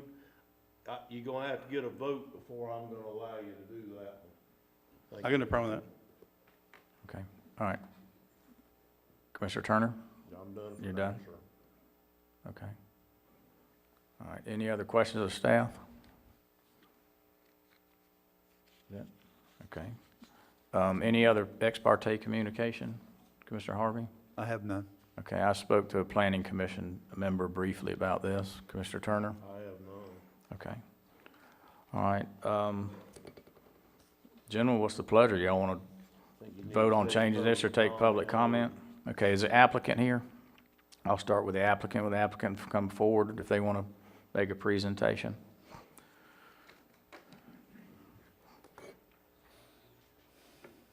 Okay, if you would, please state name and address for the record, please, and speak clearly into the microphone. My name is Catherine Whittington. My address is 236 San Marco Avenue in St. Augustine, Florida. I'm here representing Charles Alford, also known as Skeet Alford, the president of Magnolia Dunes LLC, also known as Hogwaller. Also with us today is Ryan Carter with Carter Environmental Services, the project's environmental consultant, who worked on the Water Management District permitting for the project. First, I would say Mr. Quintus did a great job on the staff report and the review of the project, and I'd like to thank him and his staff for helping us work through some errors and some clarifications that needed to be made in the PUD text and the conditions that needed to be cleaned up. And I think Mr. Quintus will agree with me that it was tedious at best.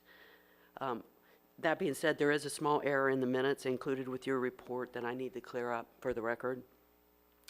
It says on page 9 of 10 that 24-hour writing is during events between Friday at 8 p.m. until Saturday at 8 p.m. That should have been Sunday at 8 p.m., which is what is approved in the PUD. So just quickly by way of background, which some of you may already know, this PUD in the Hogwaller Park was originally... We need to let him catch up with Right. you on that. Yeah, if you don't mind. Yeah, sure. So what page? Page 9 of 10 of the minutes.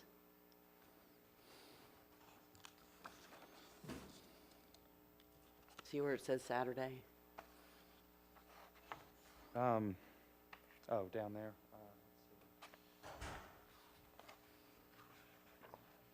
Okay. What page is that in our agenda? 317.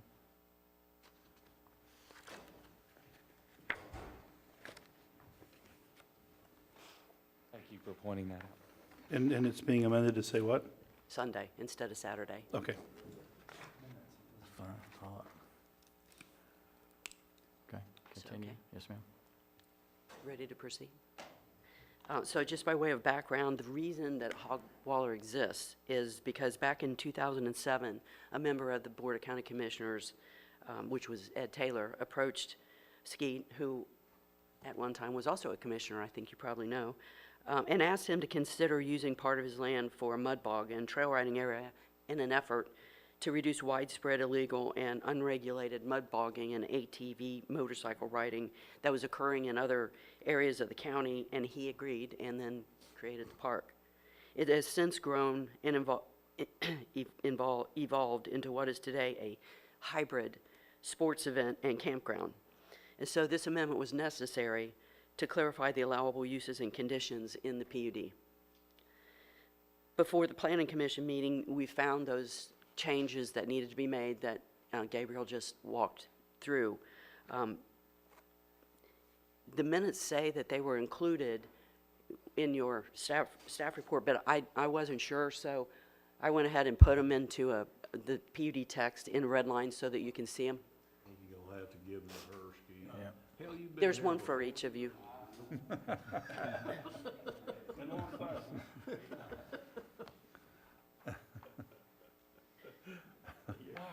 They're the same changes that was up on the monitor. I don't know if you were able to read those, but they're in red line in the copy that I'm giving you. Would you be sure and give Gabriel one of them? Just make sure that, ma'am, Mr. Chairman, Commissioner Harvey? make sure that you, the 14/20/21, not 2022, Oh, on your page. okay. What page is that? That's your front page Front right page. here. Down here where it says December 14th. Second, paragraph second from the bottom on the front page. Yes, I see it. I think that, Yeah, exactly. I think that happened because we were doubtful we were going to be able to make this before January 1st. In any event, since the Planning Commission, there have been 2 additional changes that I'm going to walk you through that needed to be made. The first one, because Gabriel already walked you through the ones that were made and approved by the Planning Commission and recommended for approval. The first one is on page 6 of the handout that I just gave you. And that says that the racing is allowed during 2 events of the year. The Planning Commission asked us to put that into the text, so I've done so. It's already on a note in the master plan, but they asked, it's one of the recommendations that it be put into the text. The second one is on page 9, and the reason for this one is a couple of the Planning Commission members had a discussion about paving roads for the campground. And I think it was Ms. Fortner brought up that there was an apparent conflict between 20B, and you can see 20B in the handout, which says the streets and roads leading to the camping area and within the camping area are not required to be paved. And to this day, they are not paved. Paragraph 20G says camping and recreational vehicle areas shall be designed and constructed in accordance with overnight recreational vehicle parks in Land Development Code Section 45196B8, which says streets and driveways shall be paved for overnight recreational vehicle parks. We need to clear that up because this is, then Mr. Gabriel, in the minutes, you can read in the minutes, it says that Mr. Quintus said that the intent of the section of the code is only for new campsites to be required to have paved roads, not existing campsites. So we aren't sure what existing campsites mean. We want it to be clarified that the roads do not need to be paved in this campground because this is not your ordinary KOA or Renegade campground where people come with golf carts and get around with zappies and bicycles. This is a specific ATV campground, and ATVs are dangerous to be driven on pavement. There's a warning on every ATV that you buy. Skeet has brought a lot of literature from OSHA and others, information why you should not pave roads, and we just wanted to clear up that potential conflict and make sure that he doesn't get blindsided at DRC when if new campsites means when he adds new camping areas, those roads have to be paved because he can't do that. What they gonna want him to do next? Pave over the mud bogging pit? Right. Ma'am, can you hang on just a second? And I will say that because that discussion occurred after the Planning Commission had been brought back into the agency, and rightfully so, the chair would not allow us to come up and address that at the time, which is why I'm addressing it now, because it's important. Okay, well, hang on just a second, ma'am. Commissioner Rawls, do you have a question on this? Yeah, I do. So, was the staff's concern being able to get emergency vehicles in and out? Or what, you could also stabilize the roads with, Right. with That the is what crushed it- gravel. And you'll see on the page that I handed out, it says, "but will be stabilized." Yes, they're already stabilized. The agency's concern was from Ms. Fortner, who thought there was a conflict in that language. So we need to clarify. I mean, you can deviate from the requirements of the code in a PUD. That's the whole point of a PUD, Right. to allow flexibility. And that was the point. It's right there in Section A that says they shall not be paved. So we don't want it to come up later, oh, no, now new areas are going to have to be paved, because that simply can't work. Yeah. So that's why I'm bringing that. But you're saying the access roads to the campsite area, not the individual roads within the campsite? Correct. Yeah. The aprons will be paved. That was a recommendation of Planning Commission and Mr. Alford. Well, the aprons were, I thought were coming off of 310.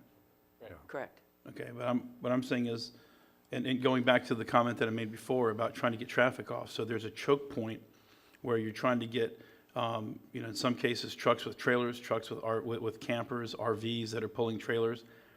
I would suffice it to say that probably 90%, if not north of that, of the people that go out there are dragging some toy behind them. But, and when I went out there, there was a lot of trucks that just had a pickup truck and ramps, and they were enjoying the day. So my concern is, from a life safety perspective, trying to get folks in and out, whether it's an ambulance, and our ambulances are not four-wheel drive, and they're not going to be able to go through large dips in the roads. And that was another thing that I noticed, was getting out to the camping areas where people were camping. The roads weren't necessarily conducive to being able to get an emergency vehicle in and out of there in an expedient manner. So I will ask Ski to address those particular roads in just one second, but I do want to say that I heard your discussion about 30 vehicles in front of you. The whole point, and one of the biggest reasons for this amendment to the PUD, is to add that second entrance. And so the desired result should be to alleviate that, but we won't know that until that entrance is in. So it doesn't make sense to go ahead and impose turn lanes when we don't know if there's going to continue to be a problem. And I heard an estimate of, I think, 10, 20, it's more like $250,000. So we need to wait until until we see if the problem is alleviated, and do a traffic study. And as Gabriel pointed out, there is a point of revisitation for you at development review, that you can visit that, but it doesn't make sense to do it right now. Gabriel, correct me if I'm wrong, then if she's correct, we get two bites of the apple. They can put the second entrance in, and then we can take a look at how the traffic flow is then. Correct. At development review, we would definitely require a traffic study. There's no doubt that we would require it at this point. But the traffic study, how are you going to delineate what traffic is going in and out? So a lot of folks, and I'm an avid camper, we get off work on Friday, load up our motorhome or camper, and go somewhere. So you get a lot of people that are getting there at about the same time. There was a lot of local folks out there. They weren't just from all out of town, but so I would have to say that probably Thursday, Friday, Saturday, there's going to be your busiest days. And when I went out there, I was really pleased and very impressed. And one of my questions to Skeet was, what is the tax revenue? Of course, the answer was, I don't know, you got to talk to my CPA.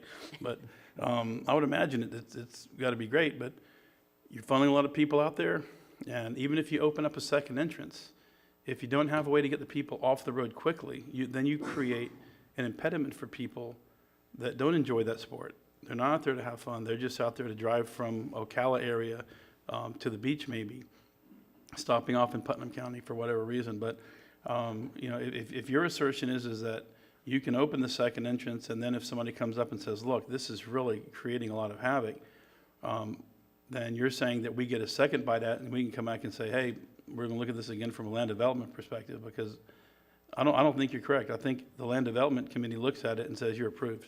No, that has to go to Development Review Committee. Do you want to speak to that? That's what I'm saying, the Correct. DRC, Yeah. but when the DRC looks at it and you're approved, you're done.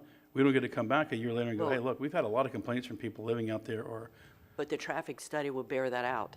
If the traffic study will report that it is not reducing the level of service at those entrances, there would be no need for So it to if turn I on. may, on the traffic study issue, it would gauge peak hour traffic on Friday, Saturday, and Sunday, sort of like, and they may not use the amusement park code, but they may use an RV park code coupled with some other extracurricular activity in the ITE manual, and go from there and analyze that peak hour traffic on the weekends for the worst case scenario, and then develop their recommendation for improvements based on that. Mr. Chairman, if I may also address the issue of paved roads, staff's position on that. The reason that we included it in there, and yes, the position of staff is to pave any additional roads in the RV park for expansions, not existing, but expansion. But that's the standard that we hold any RV park to in the county. So this RV park is no different than any other RV park in the county. Right. And so we have to be equitable in our application of the code. If we waive that, there has to be a reason for it, and from a staff perspective, I can't see a reason to waive that. It's no different. They have a similar traffic to any other RV park, especially Well, let with an him finish. expansion, He butted and in. emergency vehicles would have to have proper access that's not inhibited by potholes and. And so Okay. I'm All right. gonna let speak. Excuse me, ma'am. Commissioner Turner has a question. You okay? You done? Okay, Commissioner Turner, then we'll go to Commissioner Harvey. This is one of them instances that, Gabriel, you and I are just gonna have to agree to disagree on, the liberal planner versus the conservative businessman.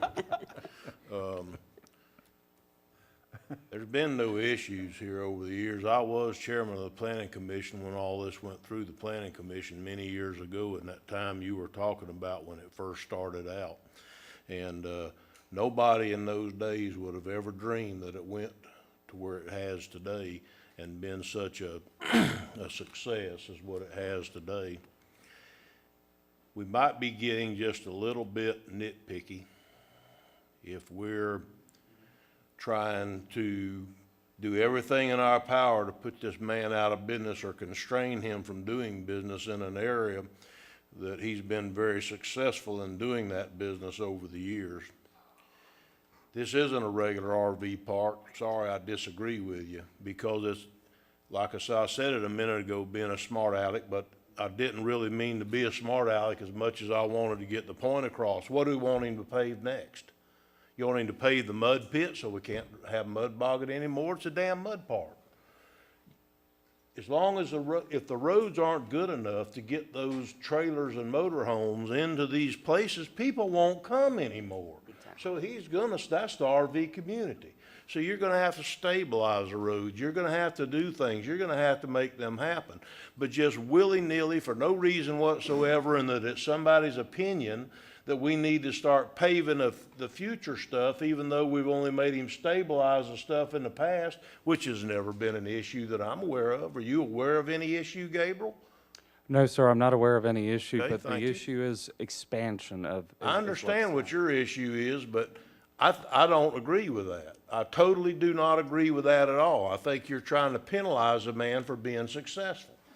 He's already got the road stabilized. He said he would stabilize them. So that means he's got to put in more retainage if he pays the other area. So all I'm saying is, if we've allowed him to do it this way to this point and there's been no issues, why are we all of a sudden changing the rules in the middle of the game? That's my point. So I just don't understand why we've got to take a successful business and do everything we can to penalize them for being successful. I don't understand why we have to do that. But that seems like that's what we're trying to do. You know, the planning commission made a recommendation. I think we need to look at the planning commission's recommendation and not take this thing from scratch and start all over again. Look at their recommendation, make a judgment on the few things that maybe need to be changed in the plan that, I'm sorry, I forgot your name. Catherine Whittington. Catherine, okay, that she brought up, that she showed us that needed, that she felt like was changed, make those deals, and then not just rehear it from scratch. If there's issues that the owner doesn't want to put in, then the owner needs to just step up and say, look, I can't pave these roads in the back end of this thing. You got to drive across. That's the most asinine thing I've ever heard of, by the way. You got to drive across a stabilized gravel road to get to the paved road in the back. Now, that makes no sense whatsoever to me at all. If it's not a good place, they won't come. May I They speak? won't come. So I'm Okay. done for now, Mr. Chairman, sorry. Commissioner Harvey? Thank you, Mr. Chairman. I agree with Commissioner Turner on this. This is a unique RV park. And it is dangerous to have these side-by-sides with grippy tires traveling on a paved road. They grip too much for that. So I think that Commissioner Turner's right. The business plan will force Mr. Alford to develop the roads in a stabilized manner. And I don't think we need to have any say-so over that whatsoever. Now, if this was a different RV park and it needed like Renegades or something, that's a whole different conversation. This is not that park. And I applaud Mr. Alford because I remember the days of mud bogging illegally in Interlaken Lake Estates and in dry lake beds. And he stepped up and created something that, again, nobody, including Mr. Alford, thought it would be as big as it is today. And I can tell you, if you don't think it brings economic impact to Putnam County, be out there in West Putnam on days when they come through. And I sit there and count how much that truck might cost and how much that trailer costs, how much the Yukon with the Almost wife. unbelievable, isn't it? I'm like, where do these people get that kind of money to do that? But they come to Putnam County because they enjoy that environment. They enjoy that spot. And they're not hurting a thing out there. So, Gabriel, I'm going to have to go with Commissioner Turner. I don't believe that that's fair and that's the right thing to do. Okay. Commissioner Ross, before we go to you, legal counsel wants to make a comment. Thank you, Mr. Chair. I just wanted to kind of address two different issues. One, when Ms. Whittington was talking about the minutes, actually the minutes are correct. They appear to be correct. When you look at Ms. Locke's last bulleted point on those minutes, she was talking about the 24-hour events. And it's actually, it appears that you and Mr. Alford were responding to that 24-hour event. In fact, even in the same sentence, it talks about that. So that shouldn't have been to Sunday. As it relates to what Mr. Quintus is talking about, his job is really just to analyze through our code. I just want to make clear, nobody's trying to penalize Skeet for anything he's done. I think everybody here is very supportive, which is why we've sat down on a number of different occasions to try to figure out how to get you to where you do meet in accordance with our code. And in doing that, I also want to be clear too that, to say there's never been an issue out there really isn't entirely true either. In September, you had 3 people that were injured in an accident. 1 woman had to be life flighted out. So looking at these issues is really incumbent on what Mr. Quintus is supposed to be doing on behalf of the county and what our code says. On any normal occasion, I would mash my button and I would debate you over that as the hundreds of thousands of people. I got a $20 bill. I'll pay to watch We've had 3 that. injuries, but No, I'm going to pass on that. No, because I'm not saying that. What I'm saying is that there's a reason why you as the commission have created those standards in the code, and this is just going through the code to make sure those standards are adhered to. But I didn't want it to look like, and I don't think it's the case, where we're not trying to do anything punitive. We're very supportive of everything that Skeet's done, so that's all. Thanks, sir. Okay. Commissioner Rawls? All right, so I agree that the comment that Commissioner Turner said was no one could have anticipated what this was going to turn into. And I echo those same words to Mr. Alford's sister when she was driving us around. But I can tell you that, and as you're talking, I'm going through campgrounds in my mind that I've been to where we've taken toys. One in particular is in the Panhandle in Madison County, I believe. There's a Yogi campground, and Changed names, but it used to be Yogi. okay, and everything in there to get from the road to your campsite is paved, and yet they encourage you to bring your toys. They encourage you to bring your off-road vehicles because they have trails that you can ride out there. So, whether these roads get paved or not, I don't have a dog in the fight, but what I'm trying to do is be equitable to the next business owner, to the next person that wants to come into Putnam County and do something. And the code says one thing, and they're saying, but don't shut me down. We're not trying to shut you down. I don't think that having to go in there, and I don't know what the definition of pavement is. Maybe you can define pavement. Does pavement have to be a resilient surface? Can it be? I know that millings are treated with the same drain coefficient as asphalt, so lime rock, asphalt, concrete, millings are all going to be treated about the same. But if he went in there and he covered the roads with a base of 57 stone or gravel throughout, would that be considered paved or no? So the So I'm stabilizing, just asking for the definition of paved. yeah, I don't know offhand what the definition of paved is in the code, but normally when you have a pavement requirement, it has to have some kind of covering over it. So I think we asphalt should or- probably get a definition written from the word pavement then, because if we don't define what it is, then we'll never be able to have a fruitful conversation. I can look If it it up and- includes quote-unquote stabilizing, which a lot of people will do, you go to a lot of lumber yards, they're not going to pave the whole thing, they're just going to go and stabilize so forklifts can run on it. But at the same time, we also have to consider life safety, and that's what the DRC does. The reason they bring the fire department and the EMS, those folks to the table, is to take a look at it from a life safety perspective. So, our counselor is correct. This place has not been opened and not had its share of disadvantages and incidences. So part of our job is to ensure public safety. So I also will say this, okay? When I leave here, I'm going to get in my truck, if it's out there, if my wife didn't get it, and I'm going to go somewhere. And I'm going to take a risk that somebody's not going to T-bone me or rear end me. That's my risk. I do that knowingly. When I used to have a dirt bike before I got married, I put a helmet on, chest protector, gloves. Every now and then, I would ride from campsite to campsite with nothing on. That's my responsibility. To take my personal safety is my personal responsibility. So I'm not talking about a general overall, let's have a public safety conversation about what people want to do. When I was out there, I shot videos of people doing what I thought was just absolutely ludicrous, but it was funny as heck to watch when they're riding in mud up to their waist. And, I watched one guy's cooler float off the back of his SUV because he was in mud that deep. If that's your idea of fun, go for it. I think it's a great thing. People can get out, relax, burn off some steam, especially during COVID. And there was a lot of people that were absolutely having a blast out there. I didn't see anybody out there griping and complaining that they weren't having fun. But I think it needs to be done in a way that it is as safe for the public safety when it comes to getting in your first responders. In the trauma world, the golden hour, the first hour that somebody has a traumatic incident is 1 hour, 60 minutes. You're already at a disadvantage if you've got to get an ambulance that's inside that facility to somebody, depending on where they're located. And, your sister Karen, she drove us all around there, and it was nice. It was, but there was some tight spots where if you got yourself in trouble, somebody getting out there to respond to you was going to go in there on a side-by-side, maybe at best.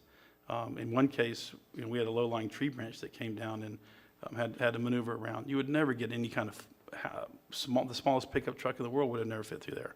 So I just think that we do need to be thoughtful, and we also need to consider the people that are coming behind you. They're going to want to open up businesses that may not think that it's in their best interest to quote-unquote pave whatever that definition is. So, Okay, Commissioner, Commissioner Turner has a comment, and we'll move this thing forward. Okay. Commissioner Turner? I know that you started this by listening this morning because you wanted a second entrance to try to eliminate, and then you were having some complaints about some other things, and then at one time, and we haven't talked, so I'm just making assumptions here, that the place that you got to park in the pasture to the east, I think it is, to the east, you weren't allowed to use that to camp in, and so you trying to take and move some of that overflow that you were putting in the pasture up there where the camping area is. Am I missing something here? Because we certainly haven't talked about it. Okay, So. It's just important we keep apples to apples and oranges to oranges. We're talking two different things. I'm gonna first talk about the the paving of the roads inside the campground, which is what Mr. Quintus put in, what the staff wants. The problem is, I have printed out three different things here, and one of them's OSHA, says it's dangerous to ride ATVs on paved roads. That's a given. I have ones from an underwriter, an insurance underwriter says that's a very dangerous thing. So what we do, and we take care of our customers, that's why we're successful.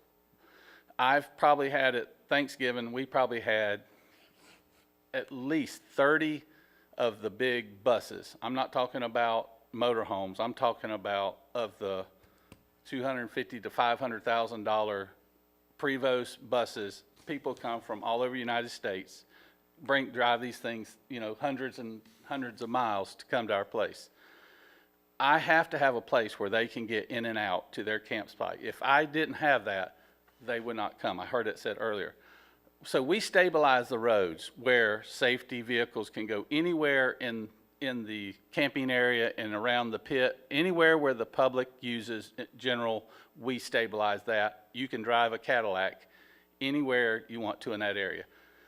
There's a difference in going in the trails, but we have a unit that goes out there, and if something happens out there, yes, you cannot drive. That's a whole different animal, and I think everybody understands that. Once you go past what we call the fence into the 1,000-acre woods, that's a whole different animal, and we have safety stuff to do. We have vehicles that can go out there and bring people back, and medical people on staff, and we're going to work with EMS to have a paramedic there full-time. Once we get through all this, we're going to schedule that and get all that done. So that's an issue. So we would ask that we just be able to stabilize the roads in the park, because if you pave them, it's just a dangerous situation, because that's where people really get hurt. Because on our roads, people come in, probably 90% of the traffic in a weekend is ATV traffic using the roads. It's not the motorhomes going back and forth or the campers. It's the people riding the ATVs from the campsite to the riding area. That's the use. You got me. What is the next? The next one is the traffic. We don't mind this traffic study. That's great. We can do that. But I think I hope what it's going to show, because we've done this before. When we did one time we got a temporary use for the second entrance, and that cut the traffic. That when we do that, and there's only like 3 events a year. So it's hard to swallow that I'm going to have to do turning lanes for about 3 times a year. The rest of the time, any other weekend you come out there, the traffic is all in. And another thing we've done, we've opened up every day now. We're opened up.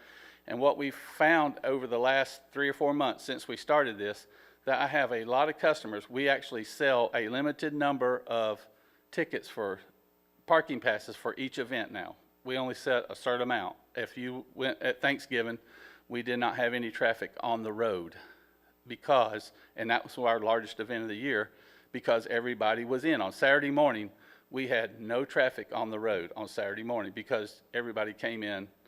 They know that we limited the number. We had several thousand people less that event. I'll be honest, it's 2,000 to 3,000 people less.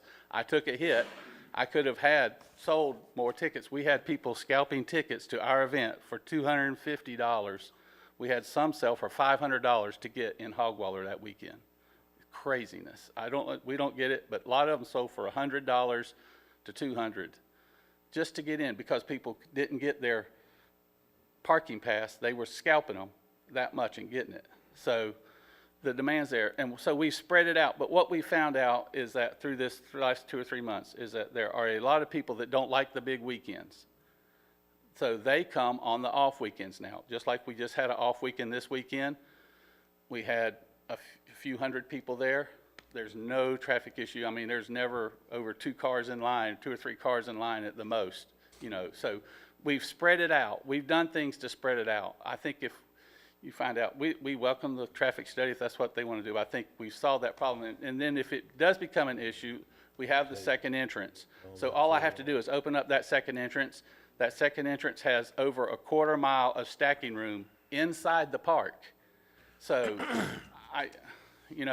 just to go ahead and require us just to put them in without looking at it would not be, I think we've already solved that issue, so Okay, those are the all two right. things. What you're saying is 100% right, which is why a traffic study would show that. So if it's only Correct. 3 times. That's why I say I welcome the traffic I study. mean, but don't want something misunderstood. Nobody's telling you got to put in a turn lane. That's what a traffic study would do. And, we deal a lot with anecdotal information. I'll tell you, I drove by your place the Wednesday before Thanksgiving, didn't even have to slow down. I mean, there was no traffic on the road. So you're obviously handling a lot of these things the way you need to be. And I think the commission recognizes that. Well, by us limiting the number of parking passes, and our issue is not the number of people coming in the park, it's the number of vehicles. Because if you look at every vehicle is a truck, a trailer with at least a 12 or 16-foot trailer, and those are the issues. Or these big motorhomes, a 38 or 40-foot motorhome pulling a 30 or 40-foot trailer. Those are big rigs, and you just don't turn them around. That's why we have stabilized all these areas. Believe me, if they were coming in there getting stuck, social media would be just tearing me up. They wouldn't be coming, believe me, so if they come, because we see that. So we take care of them. We stabilize the areas. And just real quick, we are not a normal park. I understand Gabriel's position. They have to the staff looks at it as, I don't think he's trying to shut us down. I'm not going to say that.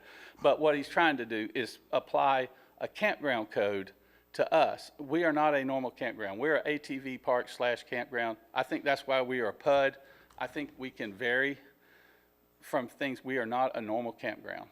We're trying to get to that, but we are not a normal campground with the way we ride ATVs. All right, Commissioner Rawls, you want to make a comment? Then we'll wrap y'all up and we'll take public comment pretty quick. The last thing you said was, we're trying to get there. So this is what I struggle with. You start off mud braces, mud bogging, it transitions to something different. And I told you when I was out there, I applaud you for what you're doing. As a camper, I think it's going to be a great place for people to go and enjoy. But if you're trying to get there, and you said, we're not a regular campground, we're trying to get there. So that gives me pause, because where you're going is to be a regular campground. And again, I don't know what your definition of pavement is. I know what I think it should be. I don't want to sit here and lead you guys and tell you what words you need to say to me to convince me. I just think that at some point in time, because you're trying to get there, you went from 168 spots to 58 or 59. If you had 168, what conversation would we be having right now? And looking at the totality of Hogwaller, ATV, UTV, and campsites, or whatever the name of the company is going to be, 5 years from now, where do you anticipate? Are you going to have 168 campsites? And I think that is probably where staff needs to be cognizant of where you're going. And you don't have to operate an ATV, UTV, two-wheeler, whatever you want to call it, on a paved quote-unquote road, whether it's stabilized with gravel, paved with asphalt or concrete. There are entrance trails at most places that have these things utilized. Now, I've capped at Lake Delancey. There's not an ounce of pavement for probably 5 or 6 miles. Once you come off the road, you're on dirt or lime rock. That's all you get. And my rig is 35 feet long, plus whatever I'm pulling behind it. So I agree with you. I'm not sitting here saying that I'm not in favor of this. What I'm saying is that what I don't want to hear is a year from now, you guys come back in saying, we want another 60 campsites. We don't want to do anything with the roads. We want another 60 campsites later on, and then just kind of skirt the intent of our land development code or what's required for campsites and campers, because you don't have, I'd ask you at one point if you guys had a honey wagon, and you said no, and y'all weren't planning on getting one. Is that something that's in the future? If you got 58 people out there that are living in their motorhomes for 3, 4, 5 days at a time, I know with my family, we're limited to 3 days. We do have 2 dump stations. We are regulated by DEP. I don't know that we need to get onto that subject. We're here to try to approve a PUD, and I hadn't heard anything about a honey station in this PUD, have we? No, sir. Well, Okay, let's move. the question goes to, where are we going in totality? Yeah. Taking this thing in little tiny bites, it would look attractive. But if we know that the goal is to have upwards of 200 campsites, I think that's where staff is looking at it. Just saying. Okay, Yeah, all right. to clear this up, if you'll look on page 8, the language that I added, It says they will be stabilized. Okay. But again, I think what y'all need to do, or maybe the commission needs to do, or Mr. Quintus needs to do, is somebody needs to get the definition of paved so we can get away from that. I'm satisfied if it's stable, but what is the definition of stabilized? You're gonna go out there and pound the ground with a heavy roller the day after it rains, and then 3 months later, you've got potholes that are 3 feet deep? I don't know what the definition of stabilized is either. I think we just need to get our definitions corrected, that's all. Mr. Chairman, we have found it in the code. Exactly. It is in the code, and we can address that later. There is a pavement standards and under section 45-650. Something they're doing? Yeah, so we can address that. Okay, all right. Any more comments that y'all want to make before I move to public comment? Let's move to public comment. Yeah.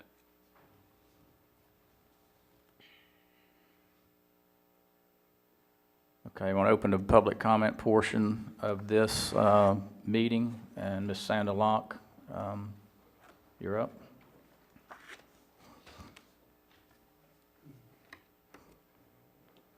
Okay, you please state your name and address for the record, Cindy and Locke. we're going to put a 3-minute time limit. I'm not going to cut you off at 3. I'm speaking for these residents who could not come, and if they were all here, that would be their 3 minutes. So if I run over, That ain't how it there's a works. lot to talk about. We'll give you ample time, Ms. Locke. Thank you. I'm Cindy Locke. I live at County Road on 109, County Road 310. And what I want to just say about all this that y'all were just talking about, riding ATVs on dirt or on a pavement is dangerous. Riding ATVs is dangerous. You should have a helmet on. You should be following, safety equipment gear on. It's just a dangerous activity. And I understand the paving, they only ride in the campgrounds 5 miles per hour. So once they puddle out of there 5 miles an hour out of your paved campground, then they're on dirt. So I don't know what the big woohoo is about paving a campground. I don't get it. I know what pavement is. Please know my efforts and involvement with this ordinance has come from a place of concern and compassion for our rural residential lifestyle, future land use, the environment, and public safety. To my knowledge, the properties in this ordinance acts as a corridor between conservation easements, a watershed to the St. Johns River, and is in a 100-year floodplain. The activities allowed in the PUD are not considered ecotourism or agrotourism.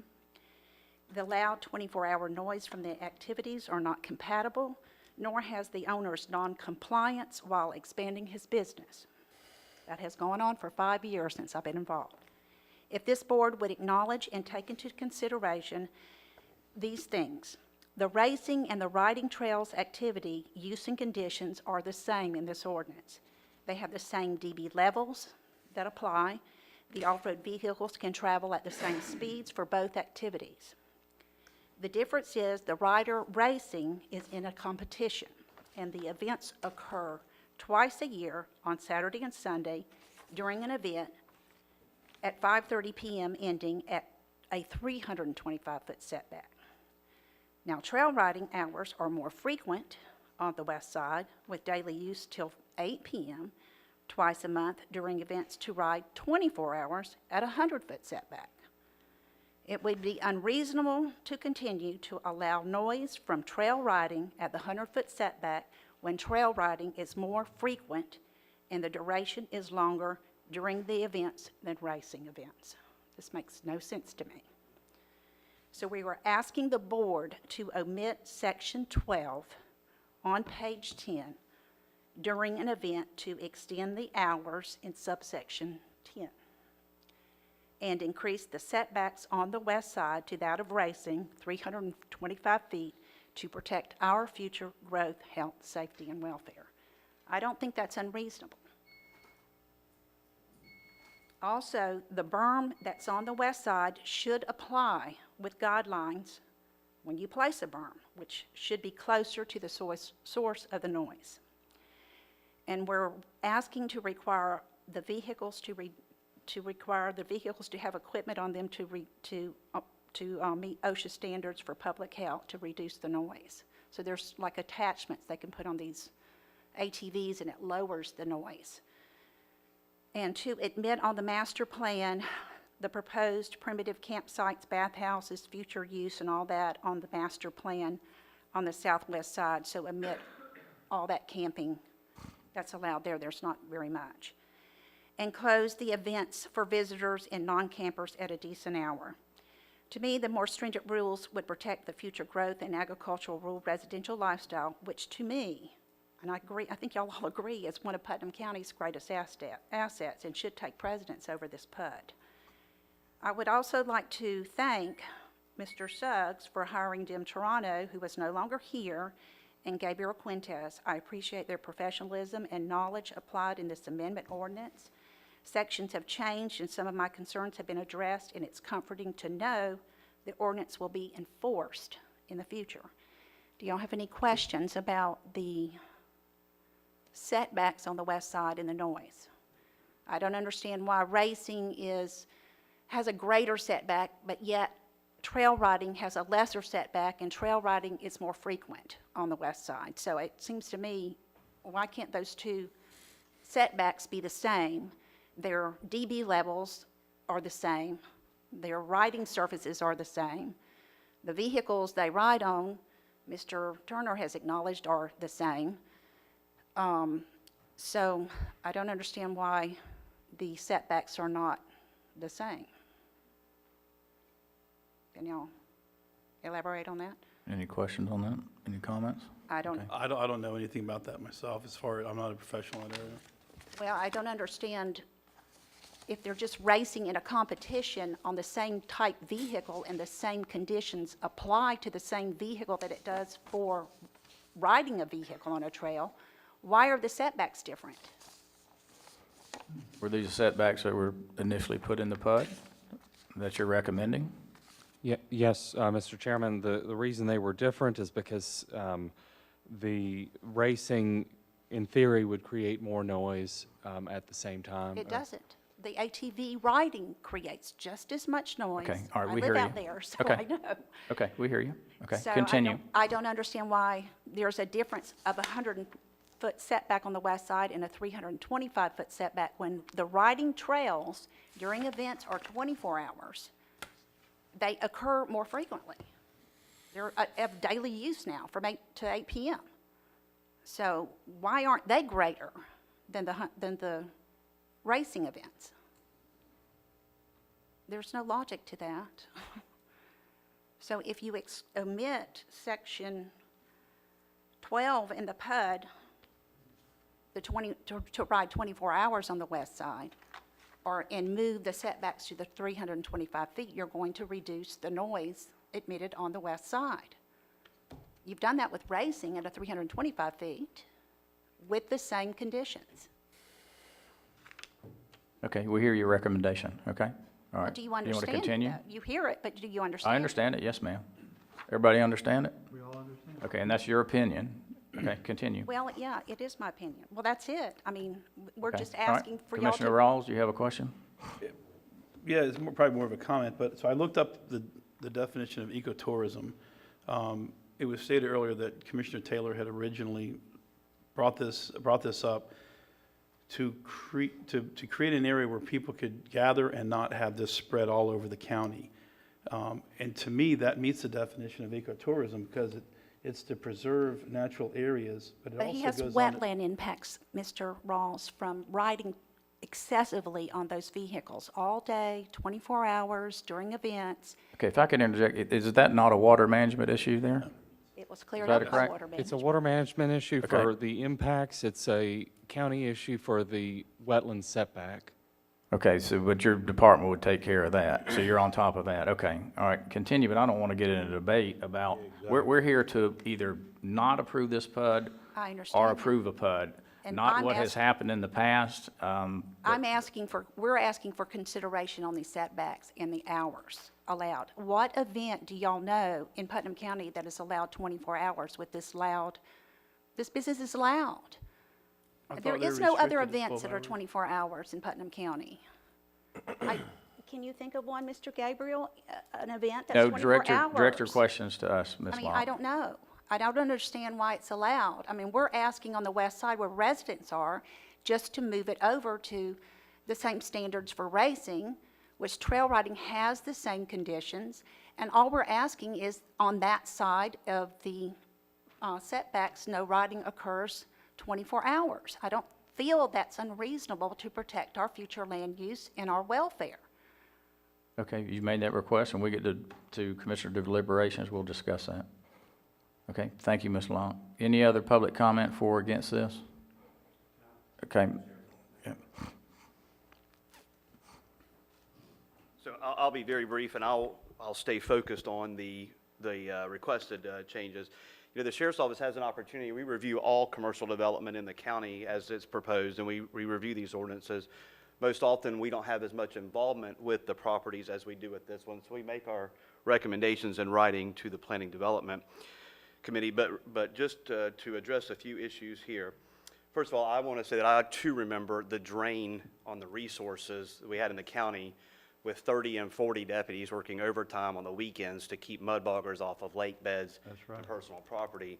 And to now have this turned into what is not only not a drain on the community, but a true asset, in our opinion, and this is the opinion of the sheriff and I. So speaking on emergency services, we are experiencing only challenges sometimes accessing those very deep areas into the additional 1,000 acres, not into the heavily populated areas. That's to be expected. That's just part of it. We understand that. We work closely with the property owners, and they provide us with necessary equipment and other means to access that. You know, I don't personally attend hog waller. It's just not my cup of soup. I'd rather be 70 miles offshore in some salt water. And in that same circumstance, I also do not expect law enforcement or rescue to be to me within 3 to 4 minutes. That's a risk that I take to participate in that activity. Right. And I think the folks that participate in the back part of hog waller certainly understand that. So just very briefly, we work closely with the operators on the security here and the traffic. I spoke with our supervisors who had the event when we had the temporary PUD, or the temporary allowance for the second entrance. They reported a significant reduction in traffic backups during that weekend. You know, the owners and operators of the property have been very considerate with us, allowing even some of our first level supervisors that are on the scene out there to operate the event to call in additional manpower for traffic, safety concerns, and whatever needed.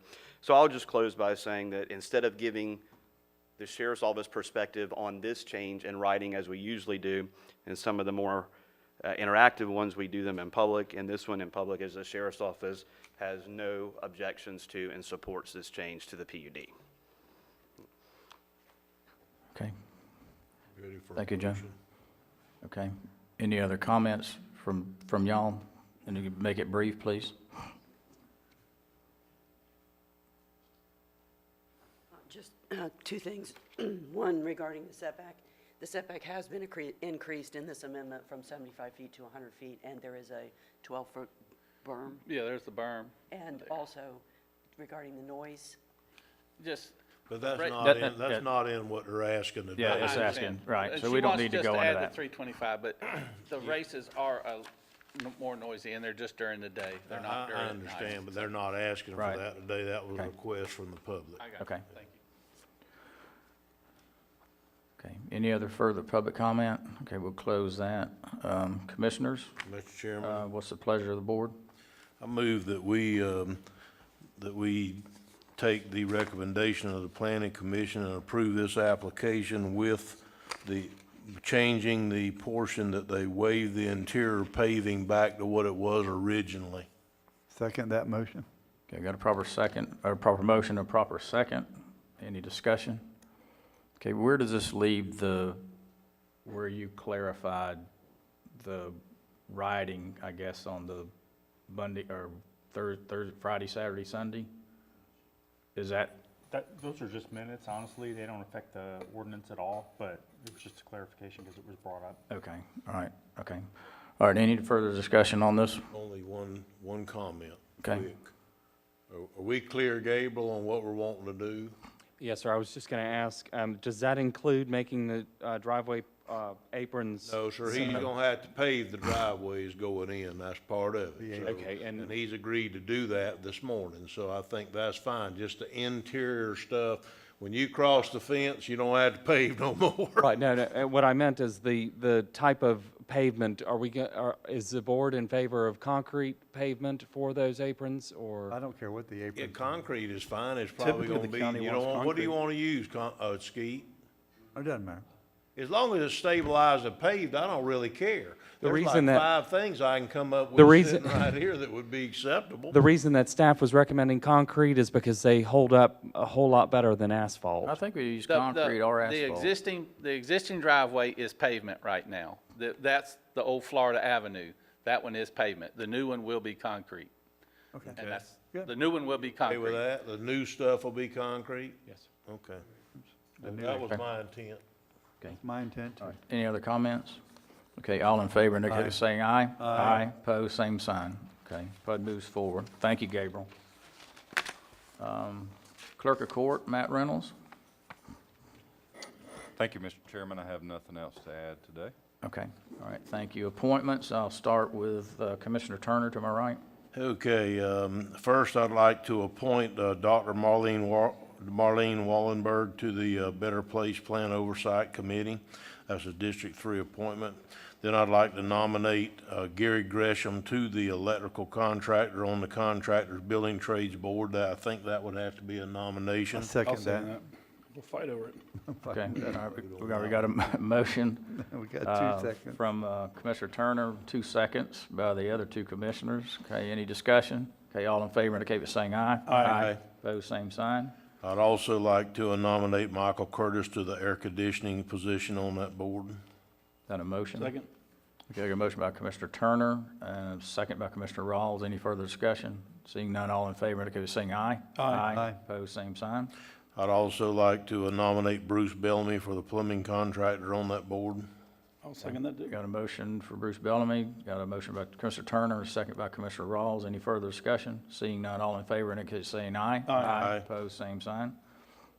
I'd also like to nominate Jenny Robbins for the at-large position on the Parks and Recreation Advisory Board, and she's already filled out an application. I'll second that. Okay, we've got a motion to nominate Jimmy Robbins. Robbins. We've got a second by Commissioner Harvey. Okay, any further discussion? Okay, seeing none, all in favor indicate by saying aye. Aye. Opposed, same sign. That's all I have today, Mr. Chairman. That's all? Okay. Wow. Okay, Commissioner Rawls, I have none. Commissioner Harvey. Fishing Fund, District 4, Amber, I'm going to reappoint her, and that's all the appointments I have today, sir. Okay, and I have none. Okay. County Administrator Terry Suggs. Yes, sir. Thank you, Mr. Chairman. In the essence of time, I know we're ready to get out of here. Just want to say it was a great meeting this morning with the Port Authority. I thought the presentation was an excellent presentation. I now hope that the commissioners are up to speed on what it is that we're trying to do. If you have any questions, please don't hesitate to ask. And Gabriel left. Want to take the opportunity to congratulate Gabriel and his wife on the blessed event of their new child. I'm sorry he left the room already, but yeah, anyway, it's always a great time when we have those type of events here in Putnam County, and especially in our Putnam County family. Thank you, Mr. Chairman. Okay, County Attorney Rich Commando. Okay, Commissioner comments. I'll start to my far left with Commissioner Rawls. Excuse me, I gave everybody, or y'all should have received a copy of this. It kind of drives home what we've been talking about with regards to public safety and public well-being. We all know that we're charged with that in the county, but, you know, these are some pretty startling numbers. What really jumps off the page, though, it starts off by saying all comparisons are made to 2019 calendar year. So in just 2 years, we've had this is as a state, a 17% increase in drug-related deaths due to if you read on down, a lot of them due to fentanyl, which is increasing. If you get on the back sides of the pages where they have the state of Florida, and you look at where Putnam County comes in, starting at the very back last page, on methamphetamines, we're between 15 and 19 per 100,000 population. We don't even have a 100,000 population, but we do have a lot of methamphetamine deaths. Cocaine, same thing. Fentanyl is 10 to 15%, and fentanyl is on the rise. It's a very inexpensive drug. It takes so little to get high. And when I asked the other day at the meeting why it was so attractive, they said it was because it took so little. And what happens is a person enjoys the high so much that they want to try it again, but get a more desirable result, I guess, and they do a little more. Next thing you know, they're beyond salvation. So I just wanted to bring this to your attention. It's one of the things that the Public Safety Coordinating Council is looking at now, trying to figure out, we have a problem in our county, but what we don't have in our county is a brick and mortar solution to help folks that do want to get off these substances. One of the things we discussed today was trying to get away from the, what's the word I'm looking for? When you talk bad about somebody that has an issue.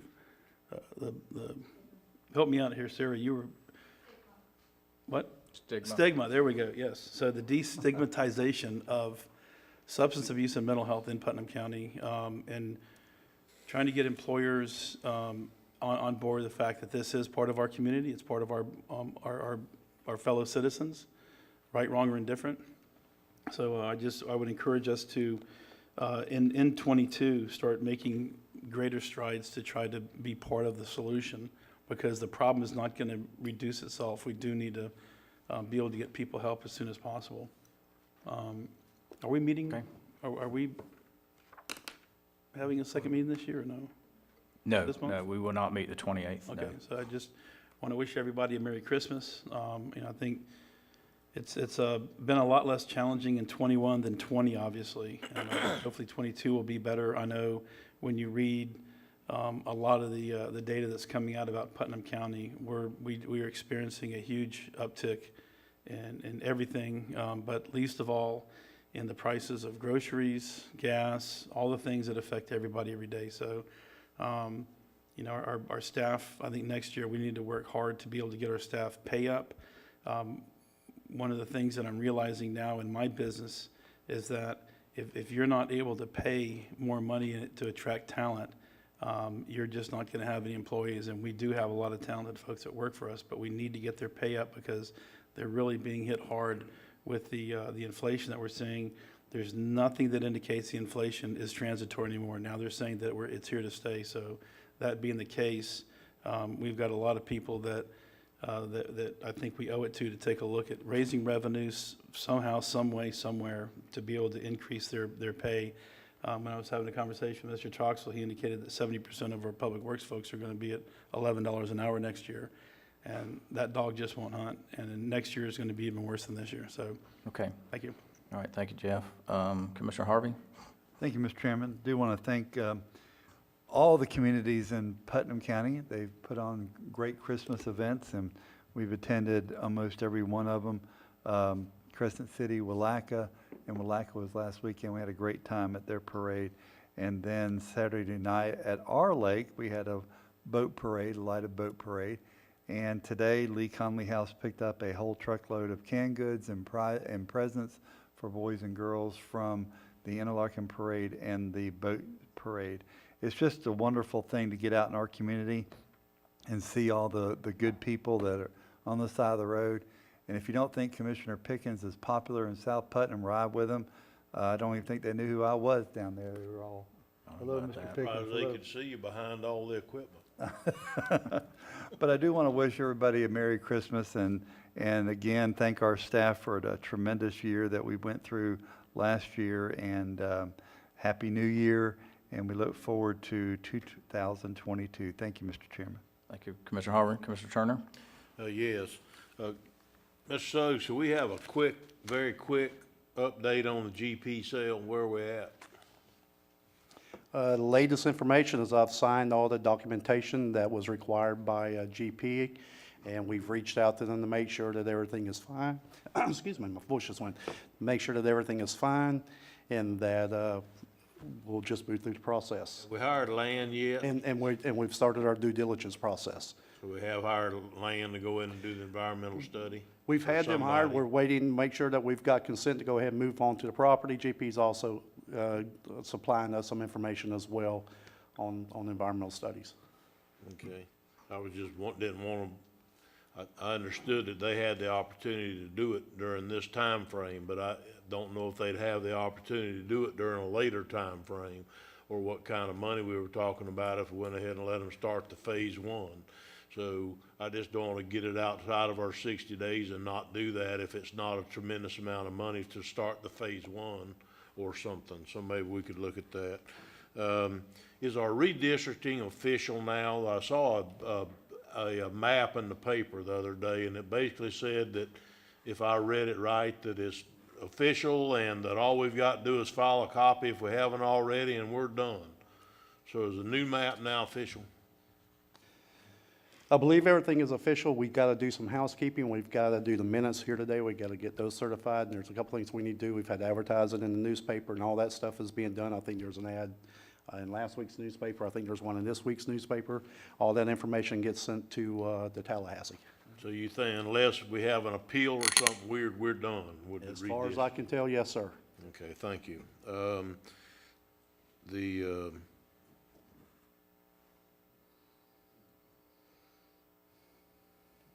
I think that I'll wait on anything else until maybe comments after workshop today, sir. Okay, all right. Thank you, Commissioner Turner. I just want to wish everybody a Merry Christmas and a Happy New Year. We will not have a meeting on the 28th because of the way it falls right after Christmas. I want to thank all the staff, administrator, all our employees for all they do for Putnam County. It's truly an honor for me to work with each and every one of you when I have the opportunity to. And commissioners, enjoyed working with y'all. I would like to say with Larry Harvey, thank you for all the people who are involved in all the towns, Palaca, Interlochen, Pomona Park, Willaca, Crescent City with their different Christmas events. We did do a few parades. Nobody really threw any candy at us. One boy did hit my truck, and I thought his mom was going to give him. He just threw it at us for some reason. So I think he got a whipping, but maybe not. Up in the moment. Right. So, but anyway, I want to thank everybody, and we have a 2:00 workshop. If there's no further business. Who got public comment? Oh, excuse me. Yes, I knew I was going to forget Mr. it. Chairman, if you could give me just a second. This Saturday, I forgot to bring this up, the city of Palaca is having their first ever Jingle Jam at the riverfront. They're going to have food trucks. Santa's going to be there with picture-taking opportunities. It's from 1 o'clock to 8 o'clock. So I just want to put that out there. Okay. All right. We'll open it up for public comment. Public comment portion is for individuals to make a comment. We're not required to engage in any debate or deliberation, and please state your name and address for the record, and we'll have you on about 3 minutes, okay? Yes, thank you. My name is Lee Wilsey, 100 Festival Park Avenue, Jacksonville. I work for the Northeast Florida Regional Council, and I first of all want to thank Commissioners Harvey and Rawls for serving on our board. Commissioner Harvey's our president right now, so we appreciate that. Each year, the Regional Council solicits the legislative priorities from all of our member governments, and we work with our Legislative Policy Committee to develop these regional legislative priorities. This year, the 4 primary areas are small county infrastructure, community resilience, affordable housing, and broadband.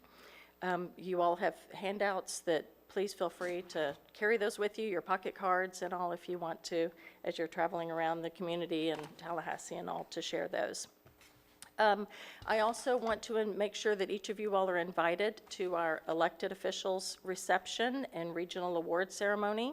It's going to be January the 6th at 12 o'clock at the WJCT studio in Jacksonville. There we will provide regional awards, and there are 2 Putnam County recipients this year. One for the economic development and tourism, it's the Visit Putnam app is being highlighted. And then for our Quality of Life Award is the Putnam County Quality of Life Survey. So we will be highlighting those 2 projects, and we would like for you all to come. You should have all received an email invitation, and we hope that we see you there. Thank you. Okay, thank you. Commissioner Rawls, you had a comment? Nope, that was the Jingle Jam. Okay, all right, thank you so much. Okay, any further business come before this board? Okay, we stand adjourned.